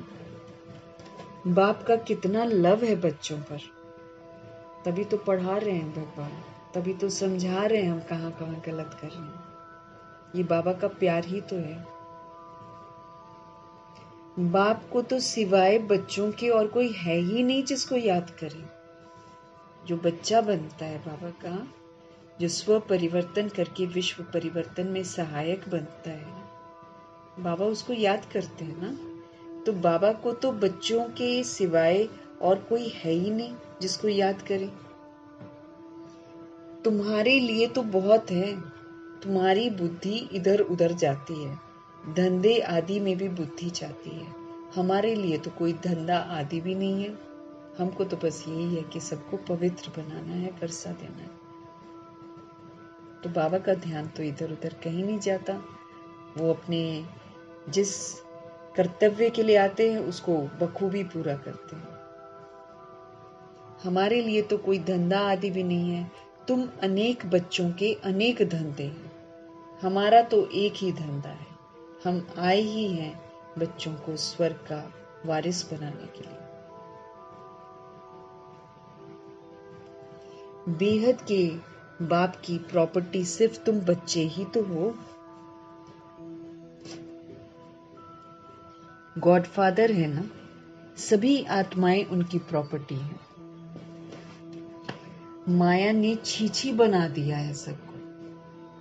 अब बाबा सबको गुलगुल बनाते हैं, पवित्र बनाते हैं, खूबसूरत बनाते हैं, खुशबूदार फूल बनाते हैं।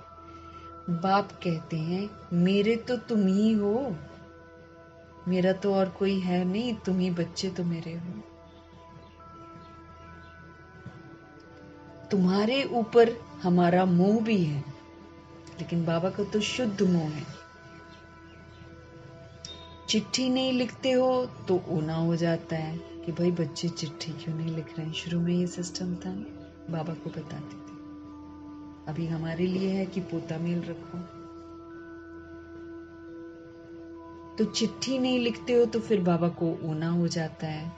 अच्छे अच्छे बच्चों की चिट्ठी नहीं आती है। चिट्ठी नहीं आना मतलब लिंक टूट रहा है। अच्छे अच्छे बच्चों को एकदम माया खत्म कर देती है। अच्छे अच्छे बच्चे जो हैं उनको माया खत्म कर देती है।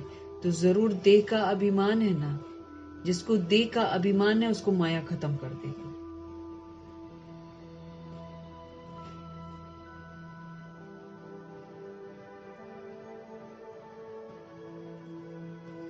बाप कहते रहते हैं अपनी खुश खैराफत लिखो। बाप हमारे कहते रहते हैं अपनी खुश खैराफत लिखो। बाबा बच्चों से पूछते हैं बच्चे तुमको माया हैरान तो नहीं करती है?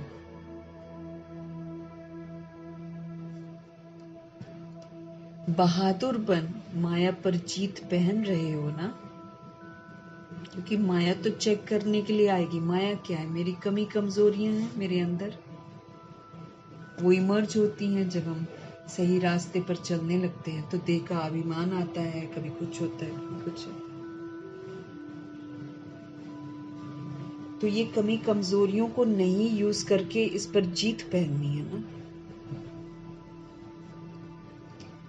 हमें तो बहादुर बन, कमी कमजोरियों को यूज नहीं करना है, माया पर जीत पहननी है। तुम युद्ध के मैदान में हो ना,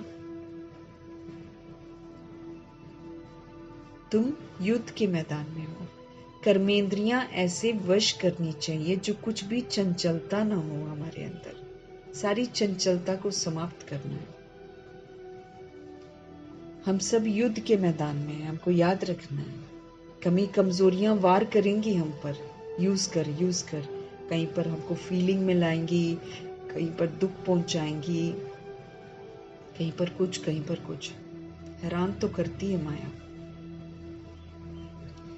लेकिन हमको बहादुर बनकर माया को देखकर रिएक्ट रिजेक्ट नहीं करना है, क्वेश्चन करेक्शन नहीं करना है। शांत रहना, स्थिर रहना, अचल रहना, अडूर। ये विधि है पास होने की। तुम युद्ध के मैदान में हो। कर्मेंद्रियां ऐसे वश करनी चाहिए जो कुछ भी चंचलता ना हो। आंख, नाक, मुख, कान जो भी हैं हमारे कर्म इंद्रियां, ये बड़ी चंचल हैं। ये बार बार देह को देखती हैं, बार बार देह की कमजोरियों को देखती हैं। तो इनकी चंचलता को समाप्त करना है। सतयुग में सब कर्मेंद्रियां एकदम वश में रहती हैं, तो संस्कार कहाँ से ले जाने? यहीं से लेकर जाने। तो यहाँ बहुत काल तक जब हमारी कर्मेंद्रियों की चंचलता कंट्रोल में रहेगी, मतलब हम कर्मेंद्रियों को प्रभु डायरेक्शन प्रमाण चलाएंगे, तभी तो हम सतयुग में जाएंगे। वो तो 2500 वर्ष की राजधानी है, उसमें किसी की कर्मेंद्रिय चंचल नहीं होती है, कंट्रोल में रहती है। तो अब पूरा 2500 वर्ष की राजधानी की जो चंचलता है वो यहाँ पर समाप्त करके सबूत देना है हमको। तो कर्मेंद्रियां ऐसे वश करनी चाहिए जो कुछ भी चंचलता ना हो हमारे अंदर।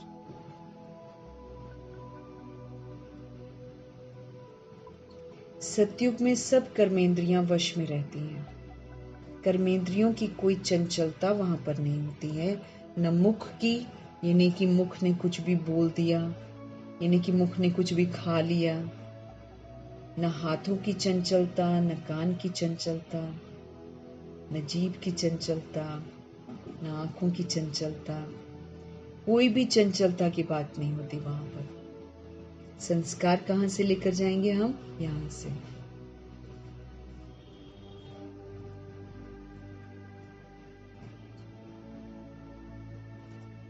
कोई भी चंचलता की बात नहीं होती वहां, कोई भी गंद की चीज होती ही नहीं है। अब यहाँ इतनी गंदी चीजें हैं क्योंकि हम लोग गंदे बन गए। हम गंदे बन गए तो दुनिया गंदी बन गई। वहां पर सब अच्छे होते हैं तो सब कुछ अच्छा होता है। कोई भी गंद की चीज वहां पर नहीं होती। यहाँ पर योग बल से कर्मेंद्रियों पर जीत पाते। जितना हम बाबा के साथ योग लगाएंगे, अर्थात जितना हम उनकी यादों में रहेंगे, उतनी ये कर्मेंद्रियां बिल्कुल शीतल हो जाएंगी।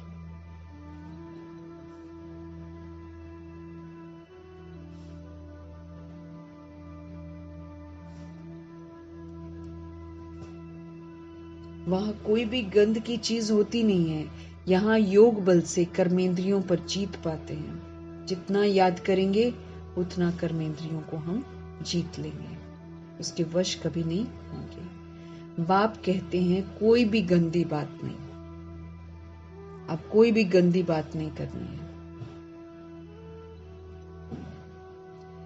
कर्मेंद्रियों को वश करना है।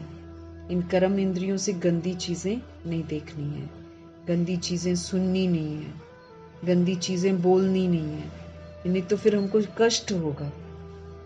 अगर हम अच्छे नहीं बनेंगे तो फिर ड्रामा कष्ट देगा ना हमको।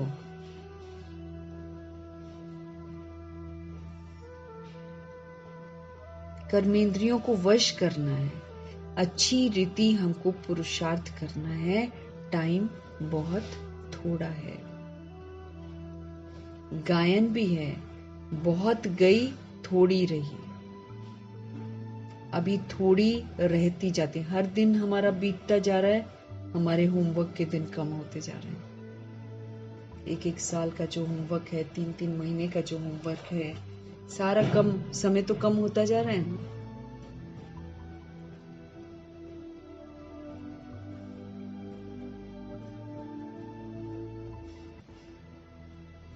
नया मकान बनता रहता है तो बुद्धि में रहता है ना कि बाकी थोड़ा समय है।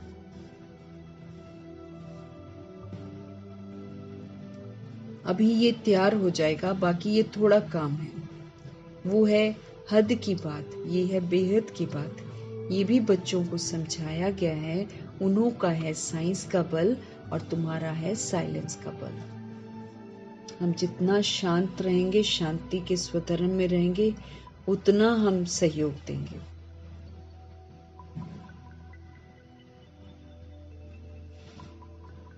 है उनका भी बुद्धि का बल, है तुम्हारा भी बुद्धि का बल।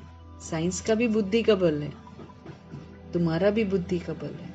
साइंस की कितनी इन्वेंशन निकालते रहते हैं। अभी तो ऐसे बॉम्ब्स बनाते रहते हैं जो कहते हैं वहां बैठे बैठे छोड़ेंगे, सारा शहर खत्म हो जाएगा। फिर ये सेनाएं, एरोप्लेन आदि भी काम में नहीं आएंगे, जरूरत ही नहीं पड़ेगी। अभी तो पहले क्या करते हैं, एरोप्लेन से जाकर कहीं पर बॉम्ब्स फेंकते हैं ना। अब ऐसे ऐसे बना रखे हैं कि अपनी जगह पर बैठे बैठे ही कर देंगे सारा काम।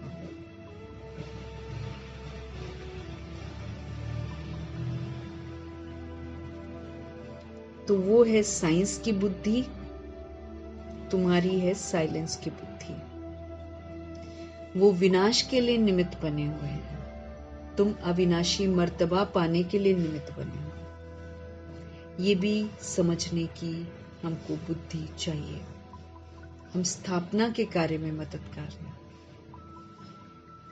हमको अविनाशी मर्तबा पाना है 2500 वर्षों का। तुम बच्चे समझ सकते हो बाप कितना सहज रास्ता बताते हैं। हम समझ सकते हैं कि हमारे शिव बाबा कितना सहज रास्ता बताते हैं। बल कितनी भी अहिल्याएं कुब्जाएं हो, सिर्फ 2 अक्षर याद करना है। अहिल्याएं वो पत्थर बुद्धि जैसे हो जाता है ना। कितनी भी पत्थर बुद्धि हो, कितनी भी रोगी हो, कुब्जाएं हो, जिनका कुब निकला होता है, सिर्फ 2 अक्षर याद करने हैं। बाप को याद करो, वर्षे को याद करो। फिर जितना जो याद करे, और सभी संग तोड़कर एक बाप को याद करना है। किसी का संग हमको नहीं करना है, क्योंकि इस समय हम किसी का भी संग करते हैं तो पुरुषार्थ में हम पीछे चले जाते हैं। क्योंकि औरों का संग फिर हमको कलयुगी बना देगा, परमात्मा का संग हमको सतयुगी बना देगा। तो और सब संग बुद्धि का योग तोड़ अब हमको एक बाप को याद करना है। बाप कहते हैं, मैं जब अपने घर परमधाम में था तो भक्ति मार्ग में तुम पुकारते थे, बाबा आप आएंगे तो हम सब कुछ कुर्बान कर देंगे। भक्ति में गाते होंगे हम लोग। ये हुए जैसे कि करनी घोर। करनी घोर को पुराना सामान दिया जाता है। तुम बाप को क्या देंगे? इनको ब्रह्मा को तो नहीं देते हो ना। इसने भी तो सब कुछ बाप को दे दिया। ये थोड़ी यहाँ बैठ महल बनाएंगे। ये सब कुछ शिव बाबा के लिए है, उनके डायरेक्शन से हम कर रहे हैं। वो करन करावनहार है, डायरेक्शन देते रहते हैं। बच्चे कहते हैं, बाबा आप हमारे लिए एक ही हो, आपके लिए तो बहुत बच्चे हैं।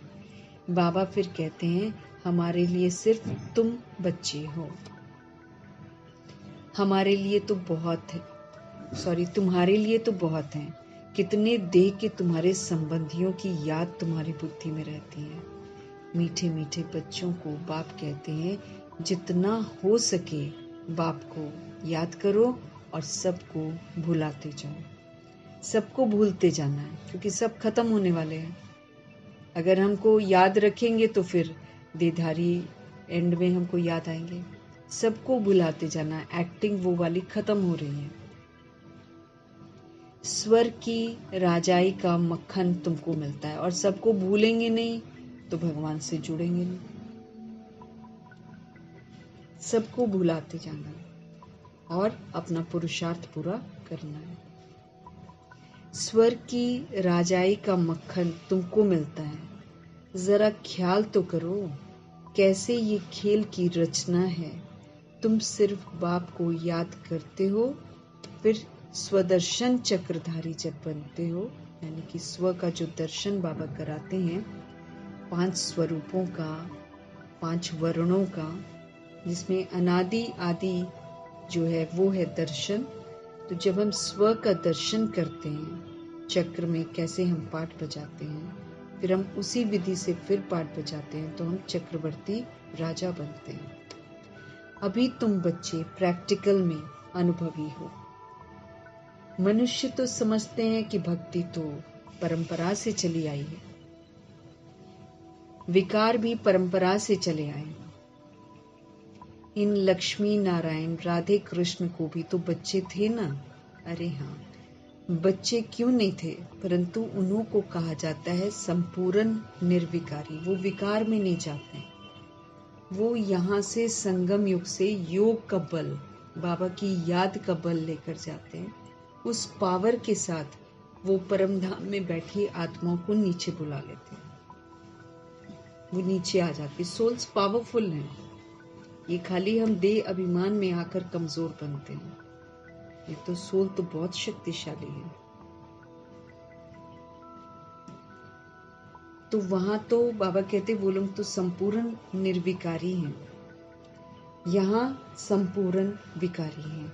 एक दो को गालियां देते रहते हैं। अब तुम बच्चों को बाप श्री श्री की श्रीमत मिलती है, तुमको बाबा श्रेष्ठ बनाते हैं। अगर बाप का कहना नहीं मानेंगे तो फिर श्रेष्ठ थोड़ी बनेंगे। अब मानो ना मानो तुम्हारी मर्जी। सपूत बच्चे जो होते हैं, जो बहादुर होते हैं, जो महावीर होते हैं, वो तो तुरंत बाबा की बात मानते हैं। अगर हम पूरी मदद नहीं देते हैं बाबा को, तो हम अपने को घाटा डालते हैं। पूरी मदद देना मतलब बाबा जैसे जैसे बोलते जा रहे हैं वैसे वैसे करते जाओ, तो हम बाबा को मदद देते हैं। पूरी मदद नहीं देते हैं तो अपने को ही घाटा डालते हैं। बाप कहते हैं, मैं कल्प कल्प आता हूँ, कितना पुरुषार्थ कराता हूँ, कितना मैं सबको खुशी में ले आता हूँ। बाप से पूरा वर्षा लेने में ही तो माया गफलत कराती है। ये दुनिया जो है ये तो मायावी है। अब बाबा ने बोला भी है कि माया की आवाज और आकर्षित होती जाएगी, इतनी आकर्षित होती जाएगी कि मनुष्य जो है, बाबा के जो बच्चे भी हैं, वो परमात्मा को छोड़ देंगे और देहधारियों की सुनेंगे। क्योंकि बाबा तो बार बार बोल रहे हैं, ये झूठ खंड है, इसमें हर आत्मा झूठ बोलती है। देह में फंसी हुई आत्मा देह में ही फंसाती है। अब देह 1 सेकंड में खाक हो जाएगी। सोल पार्ट बजाने वाली जो एक्टर है, उसको घाटा पड़ जाता है। तो बाबा कहते हैं, जिसके अंदर देह का अभिमान है उससे माया गफलत कराती है, क्योंकि उसको देह में फंसाती है।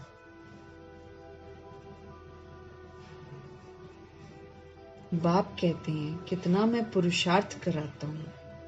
बाप से पूरा वर्षा लेने में ये माया जो है ना, ये गफलत कराती है, ये पुरानी दुनिया में ले जाती है। पुरानी दुनिया जो कि छीछी दुनिया है, उसमें तो किसी को देखना भी नहीं है, क्योंकि छीछी बन जाएंगे। तो गफलत करा देती है। फिर माया जब देखती है ना इस आत्मा में देह का अभिमान है, फिर उससे सारी गलतियां करवाती है। परंतु तुम्हें उस फंदे में नहीं फंसना है। माया तो चारा डालेगी, हमारे अंदर ही गंदगी है ना, हमारे अंदर ही कमी कमजोरियां, तो वो जब इमर्ज होती हैं तो माया क्या करती है, चारा डालती है, अट्रैक्ट करती है कि इसमें फंसो। तो बाबा कहते हैं माया गफलत कराती है, परंतु तुम्हें उस फंदे में नहीं फंसना है। माया से ही तो हमारी लड़ाई होती है गुप्त, अपनी ही कमी कमजोरियों से हमारी लड़ाई होती है। बहुत बड़े बड़े तूफान आएंगे बाबा कहते हैं, है ना, गंदे ख्यालात आएंगे, पुराने विचार आएंगे, ऐसा तो होगा ही होगा। बाबा कहते तुम्हारे अंदर ही तो रिकॉर्डिंग है, लेकिन बाबा कहते कभी मत घबराना, क्योंकि ये बाहर निकल कर खत्म हो जाएगी। इसको यूज मत करो, बस इसके प्रभाव में मत आओ, आने दो, आ रही है ना, आने दो, क्योंकि निकल रही है बीमारी सारी मेरी अंदर से निकलेगी बाहर। इसीलिए गंदे ख्यालात भी आते हैं तो हमको डरना नहीं है। बाबा कहते हैं हमको उसको यूज नहीं करना है, बस तो खत्म हो जाएगी। बाबा कहते हैं बहुत बड़े बड़े तूफान आएंगे, उसमें भी वारिसों पर जास्ती माया वार करेगी। जो वारिस बनने वाली सोल होगी ना, जो भगवान के वर्षे का अधिकारी बनेगी। कौन सा वर्षा? सतयुग का वर्षा, 111 का वर्षा। उसमें भी जो वारिस बनने वाले होंगे ना, उस पर जास्ती माया वार करेगी। रुस्तम जो बहादुर होगा ना, उससे और रुस्तम होकर लड़ेगी। जैसे वैद्य जब दवाई देते हैं तो सारी बीमारी पहले बाहर निकलती है। अब हम आयुर्वेदिक खाएं चाहे होम्योपैथिक खाएं, तो इसमें क्या होता है, हमारे अंदर जो बीमारी होती है ना वो पहले बाहर निकलती है। इसलिए लोग घबरा जाते हैं कि मेरे को और हो गया। अब वो बाहर निकलेगी तभी तो खत्म होगी। एलोपैथिक तो दबा देती है, दवाई देंगे खाएंगे तो वो दब जाती है बीमारी, फिर थोड़े समय में दवाई बंद करेंगे फिर इमर्ज हो जाती है। वो तो एलोपैथिक तो हमारा इलाज है ही नहीं है, ये तो बहुत इमरजेंसी है। तो उस इमरजेंसी में तुरंत रिलीफ के लिए एलोपैथिक है, बाकी तो इलाज तो आयुर्वेदिक और होम्योपैथिक से होता है, क्योंकि इससे हमारी सारी बीमारियां पहले बाहर निकलती हैं। अब अंदर ही बीमारी हो, उसी को दबाकर किसी को थोड़े समय के लिए ठीक करेंगे तो पुरानी बीमारी फिर इमर्ज होगी ना। एलोपैथिक से ये खतरा हो जाता है। तो बाबा कहते जैसे वैद्य दवाई जब देता है तो सारी बीमारी बाहर निकल आती है। यहाँ भी जब बाबा के बनेंगे हम, बाबा कहते हैं यहाँ भी जब मेरे बनेंगे तो फिर सबकी याद आने लग पड़ेगी। हमारे अंदर रिकॉर्डेड है ना, ऐसे हम किसी को याद नहीं करते हैं ना, लेकिन अभी जैसे जैसे हम लोग आगे बढ़ते हैं तो हम देखते हैं कि पुराना पुराना जिसको हम भूल भी गए हैं वो भी सामने आता है। जिसको हम भूल गए हैं एकदम, जो लगता था कि अब हमको याद नहीं, अब हम इससे निकल गए ना, वो सोल्स भी याद आती हैं। तो बाबा कहते हैं जब भगवान के हम बनते हैं ना तो फिर क्या होता है, बाप कहते हैं मुझे याद करो ना, तो फिर तुम्हारे ये फिर योग अग्नि का काम करेगा। तो बाबा हमको समझ दे रहे हैं यहाँ भी जब तुम मेरे बनोगे तो फिर सबकी याद आने लग पड़ेगी। तूफान आएंगे, इसमें लाइन हमारी क्लियर होनी चाहिए। आने दो, वो बाहर निकल रहा है, निकल कर खत्म होगा। बाबा के साथ बुद्धि की लाइन क्लियर रखनी है।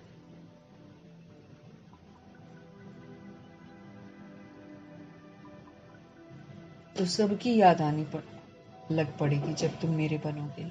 तूफान आएंगे, इसमें लाइन क्लियर चाहिए। हम पहले पवित्र थे, फिर आधा कल्प हम अपवित्र बने हैं, अब फिर वापस जाना है हमको। बाप कहते हैं मुझे याद करो, तो इस योग अग्नि से तुम्हारे सारे पाप कर्म विनाश हो जाएंगे।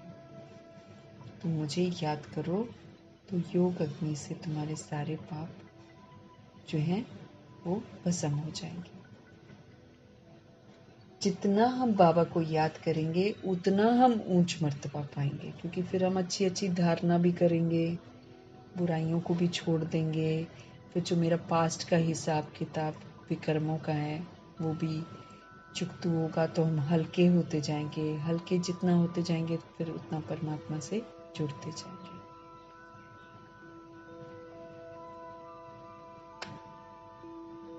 हम पहले पवित्र थे, फिर आधा कल्प हम अपवित्र बने, अब हमको वापस पवित्र धाम में जाना है। बाप कहते हैं मुझे याद करो तो इस योग अग्नि से तुम्हारे सारे विक्रम विनाश हो जाएंगे। जितना याद आप करेंगे उतना ऊंच मर्तबा पाएंगे। याद करते करते तुम घर चले जाएंगे। इसमें बिल्कुल अंतर्मुखता चाहिए। इसमें बिल्कुल अंतर्मुखता चाहिए। नॉलेज भी आत्मा में धारण होती है ना, आत्मा ही तो पढ़ती है। आत्मा का ज्ञान भी परमात्मा बाप ही आकर देते हैं, और तो कोई देता नहीं है। इतना भारी ज्ञान तुम लेते हो किस लिए? विश्व का मालिक बनने के लिए।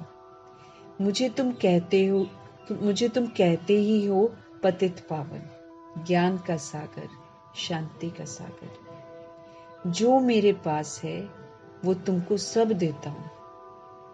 बाकी सिर्फ दिव्य दृष्टि की चाबी जो है ना, वो मैं नहीं देता हूं।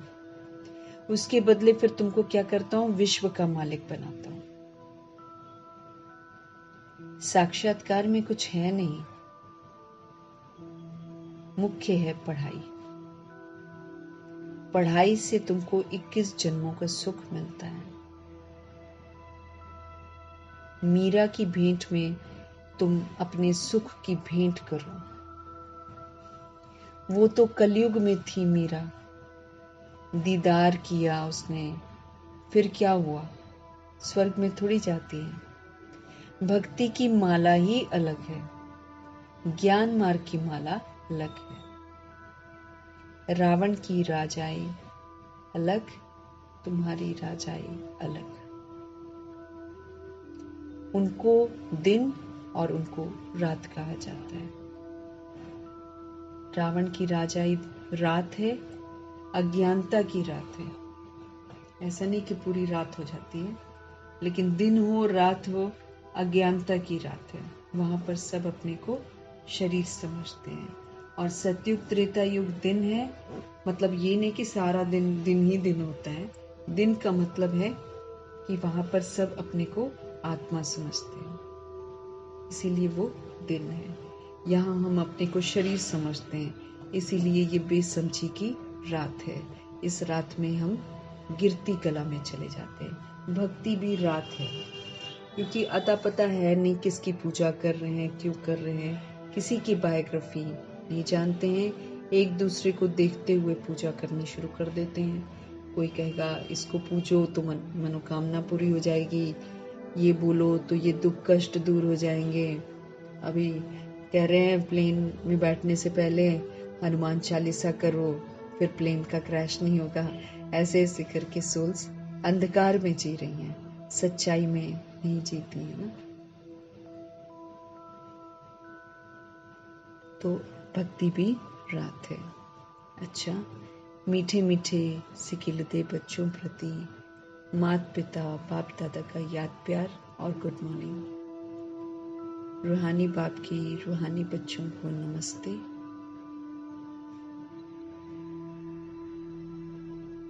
हम रूहानी बच्चों की भी रूहानी बाप को दिल से, जान से, सिक से, प्रेम से, मोहब्बत से, स्नेह से, अदब से, पूरे रिगार्ड से, पूरे रिस्पेक्ट से स्नेह भरी नमस्ते और तहे दिल से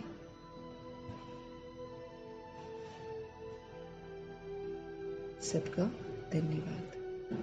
नमः।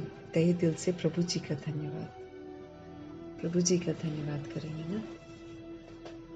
धन्यवाद करते हुए धारणा के लिए मुख्य सार, याद के बल से ये जो कर्म इंद्रियां हैं उसको अपने वश करना है।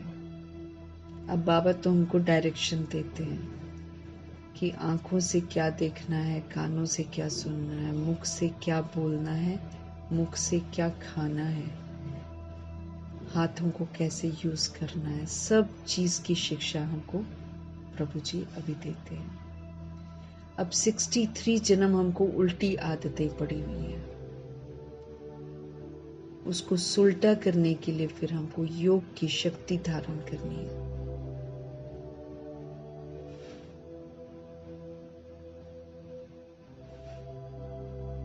तो याद के बल से ये जो कर्म इंद्रियां चंचल हो गई हैं, इनको अपने वश में करना है। इनको भगवान के डायरेक्शन के प्रमाण ही यूज करना है। आंखों से वही देखना है जो बाबा कहते हैं, कानों से वही सुनना है जो बाबा कहते हैं, मुख से बोलना वही है जो बाबा कहते हैं, हर चीज वो करनी है जो बाबा कहते हैं।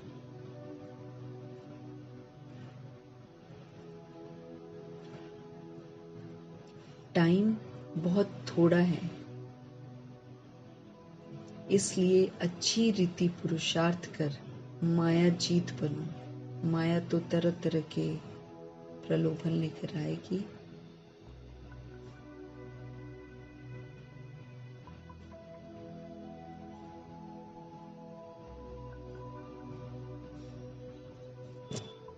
तो बाबा समझ दे रहे हैं, याद के बल से अपनी कर्मेंद्रियों को ऐसे वश करना है जो कोई भी इसमें चंचलता न रहे।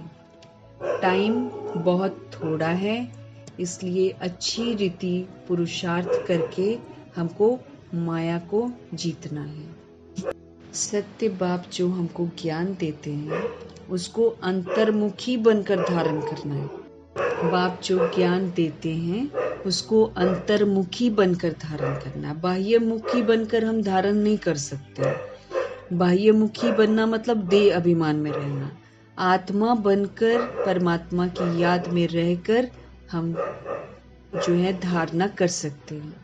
बाबा हमें सावधान कर रहे हैं कि हमें कभी भी आपस में लून पानी नहीं होना, झगड़ा नहीं करना है। बाप को अपनी खुश खैराफत का समाचार जरूर देना है कि हम बिल्कुल ठीक हैं बाबा, हम चल रहे हैं। जो पोता मेल जो है, पहले चिट्ठियां लिखते थे, तो बाप जो हमको ज्ञान देते हैं उसे अंतर्मुखी बनकर धारण करना है। हमें कभी भी आपस में लून पानी नहीं होना है, मतलब हमको मनमुटाव नहीं करना है, झगड़ा नहीं करना है, नाराज नहीं होना है। बाप को अपनी खुश खैराफत का समाचार जरूर देना है कि हम बिल्कुल ठीक हैं, मतलब पोता मेल जरूर लिखना है। अभी के समय के अनुसार हमको पोता मेल जरूर लिखना है। फिर बाबा देखेंगे ना कि हाँ बच्चे सही पुरुषार्थ करने। फिर है सतगुरु जी का वरदान। सतगुरु जी का वरदान है, कल्याणकारी वृत्ति के द्वारा सेवा करने वाले सभी आत्माओं की दुआओं के अधिकारी भव। कल्याणकारी वृत्ति के द्वारा सेवा करने वाले सभी आत्माओं की दुआओं के अधिकारी भव। जब हम कल्याणकारी वृत्ति से सेवा करेंगे ना, तो जिनकी सेवा करते हैं उनसे दुआओं की प्राप्ति जरूर होती है। समझ देते हैं कल्याणकारी परमपिता परमात्मा कि हमको सेवा कैसे करनी है। कल्याणकारी वृत्ति से सेवा करनी है। यही सर्व आत्माओं की दुआएं प्राप्त करने का साधन है। इसी से, अगर दिल मन खाली ऊपर ऊपर से हमको सेवा नहीं करनी है, हमारी वृत्ति में सबके प्रति कल्याण की भावना हो, तब तो कल्याणकारी वृत्ति द्वारा सेवा करना, इसी से हमें फिर सारी सोल्स की दुआएं प्राप्त होती हैं। जब हमारा लक्ष्य रहता है कि हम विश्व कल्याणकारी हैं, तो फिर अकल्याण का कर्तव्य हो नहीं सकता है। जब बाबा कहते हैं लक्ष्य रहता है कि हम विश्व कल्याणकारी हैं, तो अकल्याण का कर्तव्य हो नहीं सकता। जैसा कार्य होता है वैसी ही फिर अपनी धारणाएं भी होती हैं। अगर कार्य हमको याद रहे तो फिर सदा हम रहमदिल होंगे, सदा हम महादानी रहेंगे। हर कदम में कल्याणकारी वृत्ति से हम चलेंगे। मैंपन हमारे अंदर नहीं हो आएगा। हमारा निमित्तपन याद रहेगा कि हम सिर्फ निमित्त हैं, करावनहार हमसे करवा रहे हैं।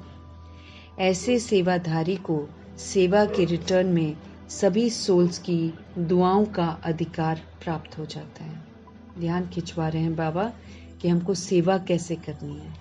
हमारी जो वृत्ति है, हमारी जो सोच है, वो कल्याणकारी होनी चाहिए।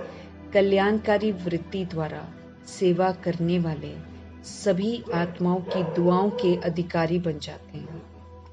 कल्याणकारी वृत्ति द्वारा सेवा करना माना सबकी दुआएं प्राप्त करना। जब हमारा ये लक्ष्य रहता है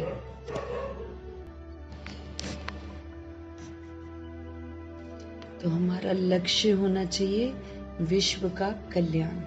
तो फिर बाबा कहते जब ये लक्ष्य होगा तो अकल्याण का कर्तव्य हमसे हो नहीं सकता। जैसा कार्य होता है वैसी फिर हमारी धारणाएं भी होती हैं। अगर हमको कार्य याद रहता है कि हम विश्व कल्याणकारी हैं तो फिर हम सदा सब पर रहम दिल होंगे, सदा महादानी रहेंगे।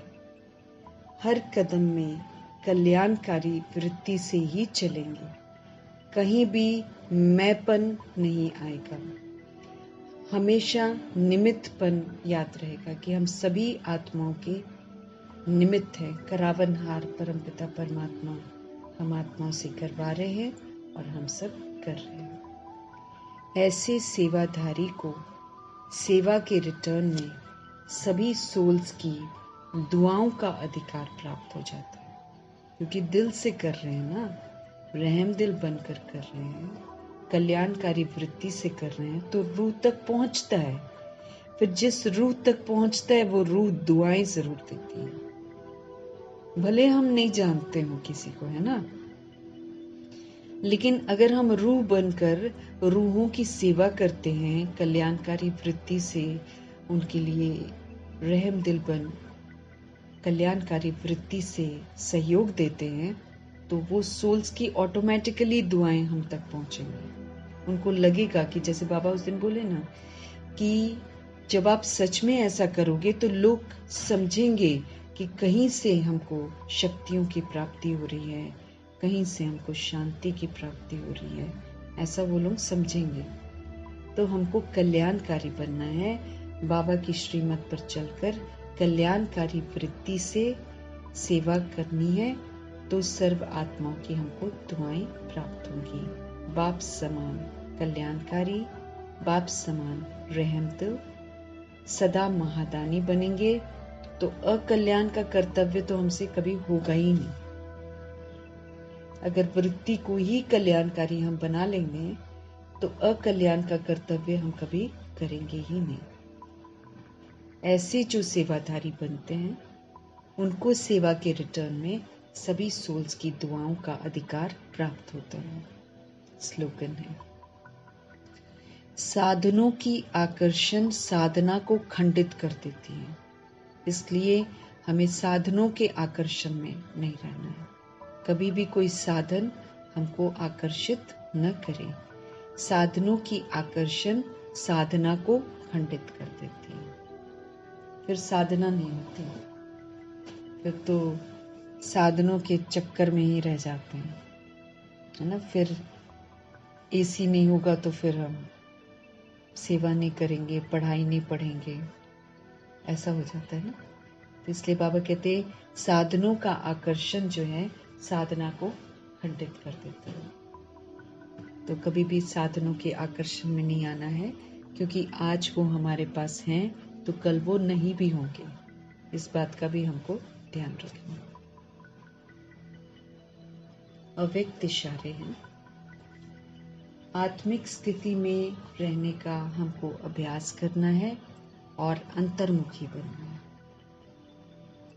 अंतर्मुखी आत्माएं 3 प्रकार की भाषा के अनुभवी होती हैं। 3 प्रकार की भाषाएं। एक तो नैनो की भाषा यूज करते हैं वो लोग, दूसरा भावना की भाषा, तीसरा संकल्प की भाषा। सब कुछ चेंज हो जाता है ना। जब हम अंतर्मुखी बनते हैं तो हम आत्मिक स्मृतियों में रहते हैं, परमात्मा के संसार में रहते हैं, तो हमारा आओ भाव सारा बदल जाता है। बाबा कहते हैं अंतर्मुखी आत्माएं 3 प्रकार की भाषा को यूज करती हैं और अनुभवी होती हैं। एक नैनो की भाषा, एक भावनाओं की भाषा, एक संकल्प की भाषा। ये 3 प्रकार की भाषा रूहानी योगी जीवन की भाषा है, जो अपने को रूह समझती है और परमात्मा की याद में रहती है। वो रूहानी योगी जीवन वाली है।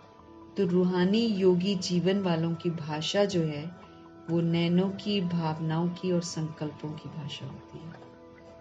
वो ज्यादा बोलेंगे नहीं, वो भावना से, नैनो से और संकल्पों से सेवा करेंगे,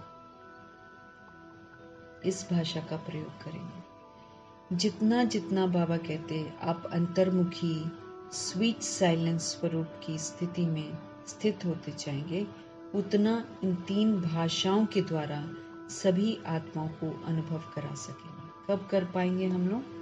जितना जितना हम अंतर्मुखी स्वीट साइलेंस स्वरूप में स्थिति में स्थित होते जाएंगे, वैसे वैसे इन 3 भाषाओं द्वारा सभी आत्माओं को अनुभव करा सकेंगे, नैनो से, भावना से और संकल्पों से। इसी से अनुभव करा देंगे। अब इसी रूहानी भाषा के अभ्यासी बनो, क्योंकि अब तो वाचा वाला तो ज्यादा चलेगा नहीं ना। वाचा की जो सेवा है वो तो समाप्त हो जाएगी, और वाचा की सेवा से द्वापर युग और कलयुग की आत्माएं जगेंगी भी नहीं। उनको हम बोलेंगे ना तो वो नहीं जगेंगे। लेकिन नैनो में जब मुक्ति धाम और जीवन मुक्ति धाम आ जाएगा ना, अगर परम धाम, बाबा कहते क्या कहते, एक आंख में शांति धाम, एक आंख में सुख धाम, जब ये दिखाई देगा ना सोल्स को, तो वो जाग जाएंगे।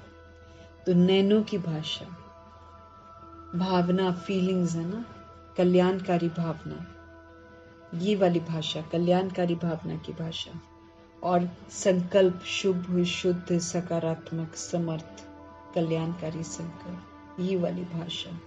ये 3 प्रकार की भाषा रूहानी योगी जीवन की भाषा है। जितना जितना हम आत्माएं अंतर्मुखी स्वीट साइलेंस स्वरूप की स्थिति में स्थित होते जाएंगे, बिंदी लगाते जाएंगे, उतना ये जो 3 भाषाएं हैं इसके द्वारा सभी आत्माओं को अनुभव करा सकेंगे। अब बाबा हमको समझ दे रहे हैं कि इसी रूहानी भाषा के अभ्यासी बनो। इस भाषा को अब यूज करना शुरू करो। भावनाओं को कल्याणकारी बना दो। संकल्प खाली वो करो जो बाबा कहते हैं, शुभ, शुद्ध, सकारात्मक, कल्याणकारी, समर्थ संकल्प। और जब हम ऐसा करेंगे और शांति धाम, सुख धाम की स्मृतियों में हमेशा रहेंगे, पुरुषार्थ वैसा ही करेंगे, तो नयन अपने आप सेवा करेंगे।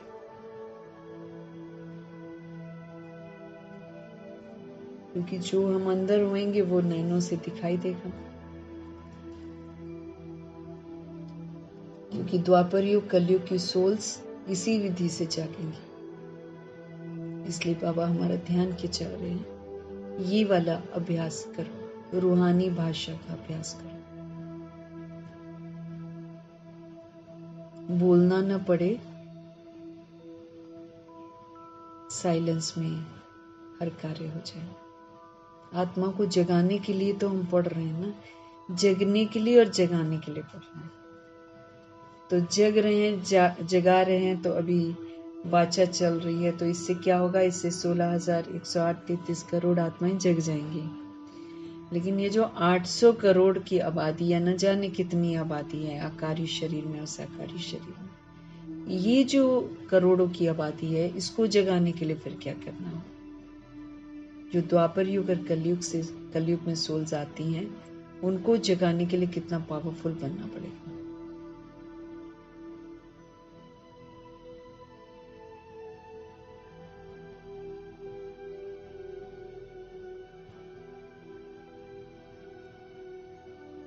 तो नैनो की भाषा, भावना की भाषा, संकल्प की भाषा, इसमें हमको माहिर होना है। कैसे होंगे? जब हम अंतर्मुखी स्वीट साइलेंस स्वरूप की स्थिति में स्थित होने का अभ्यास करेंगे।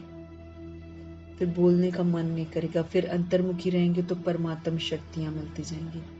फिर परमात्म शक्ति फिर हमको जो है ऐसा बना देगी कि हम संकल्पों से सेवा करेंगे और भावनाओं से और नैनों से।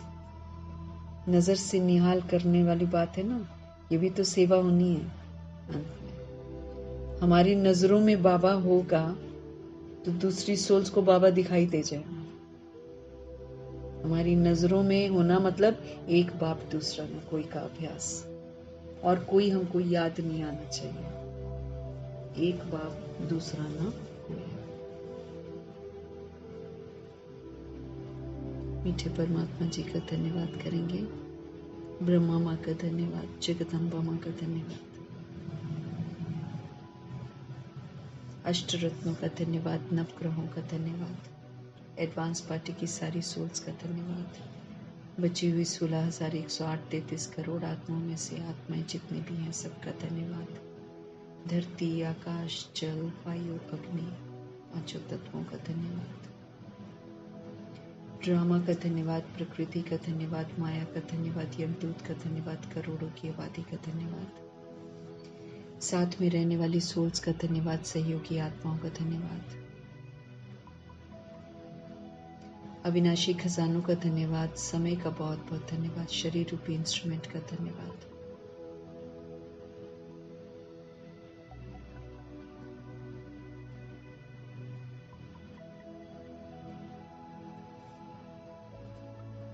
शरीर रूपी इंस्ट्रूमेंट का धन्यवाद, पूरे यूनिवर्स का धन्यवाद, आप सभी आत्माओं का धन्यवाद, और सृष्टि की मेहमान नवाजी का तहे दिल से धन्यवाद। और सभी वर्ल्ड की सोल्स की आत्माएं जितनी भी हैं सभी की तरफ से हम धन्यवाद करेंगे, क्योंकि आत्माओं को मालूम नहीं है ना कि हम मेहमान हैं और हम यहाँ पर चीज़ें यूज़ कर रहे हैं, इसलिए धन्यवाद तो नहीं करती हैं सोल्स, बल्कि इस पर अधिकार जमाती हैं। अब बाबा हमको समझ देते हैं कि हम सब मेहमान हैं, तो फिर हम जो भी चीज़ें यूज़ करते हैं, तो बाबा हमारे परम पिता परमात्मा हमको मैनर्स सिखा रहे हैं कि जहाँ रहते हो, जहाँ चीज़ों को यूज़ करते हो, उसको धिक्कारो मत, उसकी आलोचना मत करो, क्योंकि तुम ही ने खराब किया है। तुम सिर्फ ये करो कि सभी के लिए सभी का धन्यवाद करो और जितना चाहिए उतना यूज़ करो।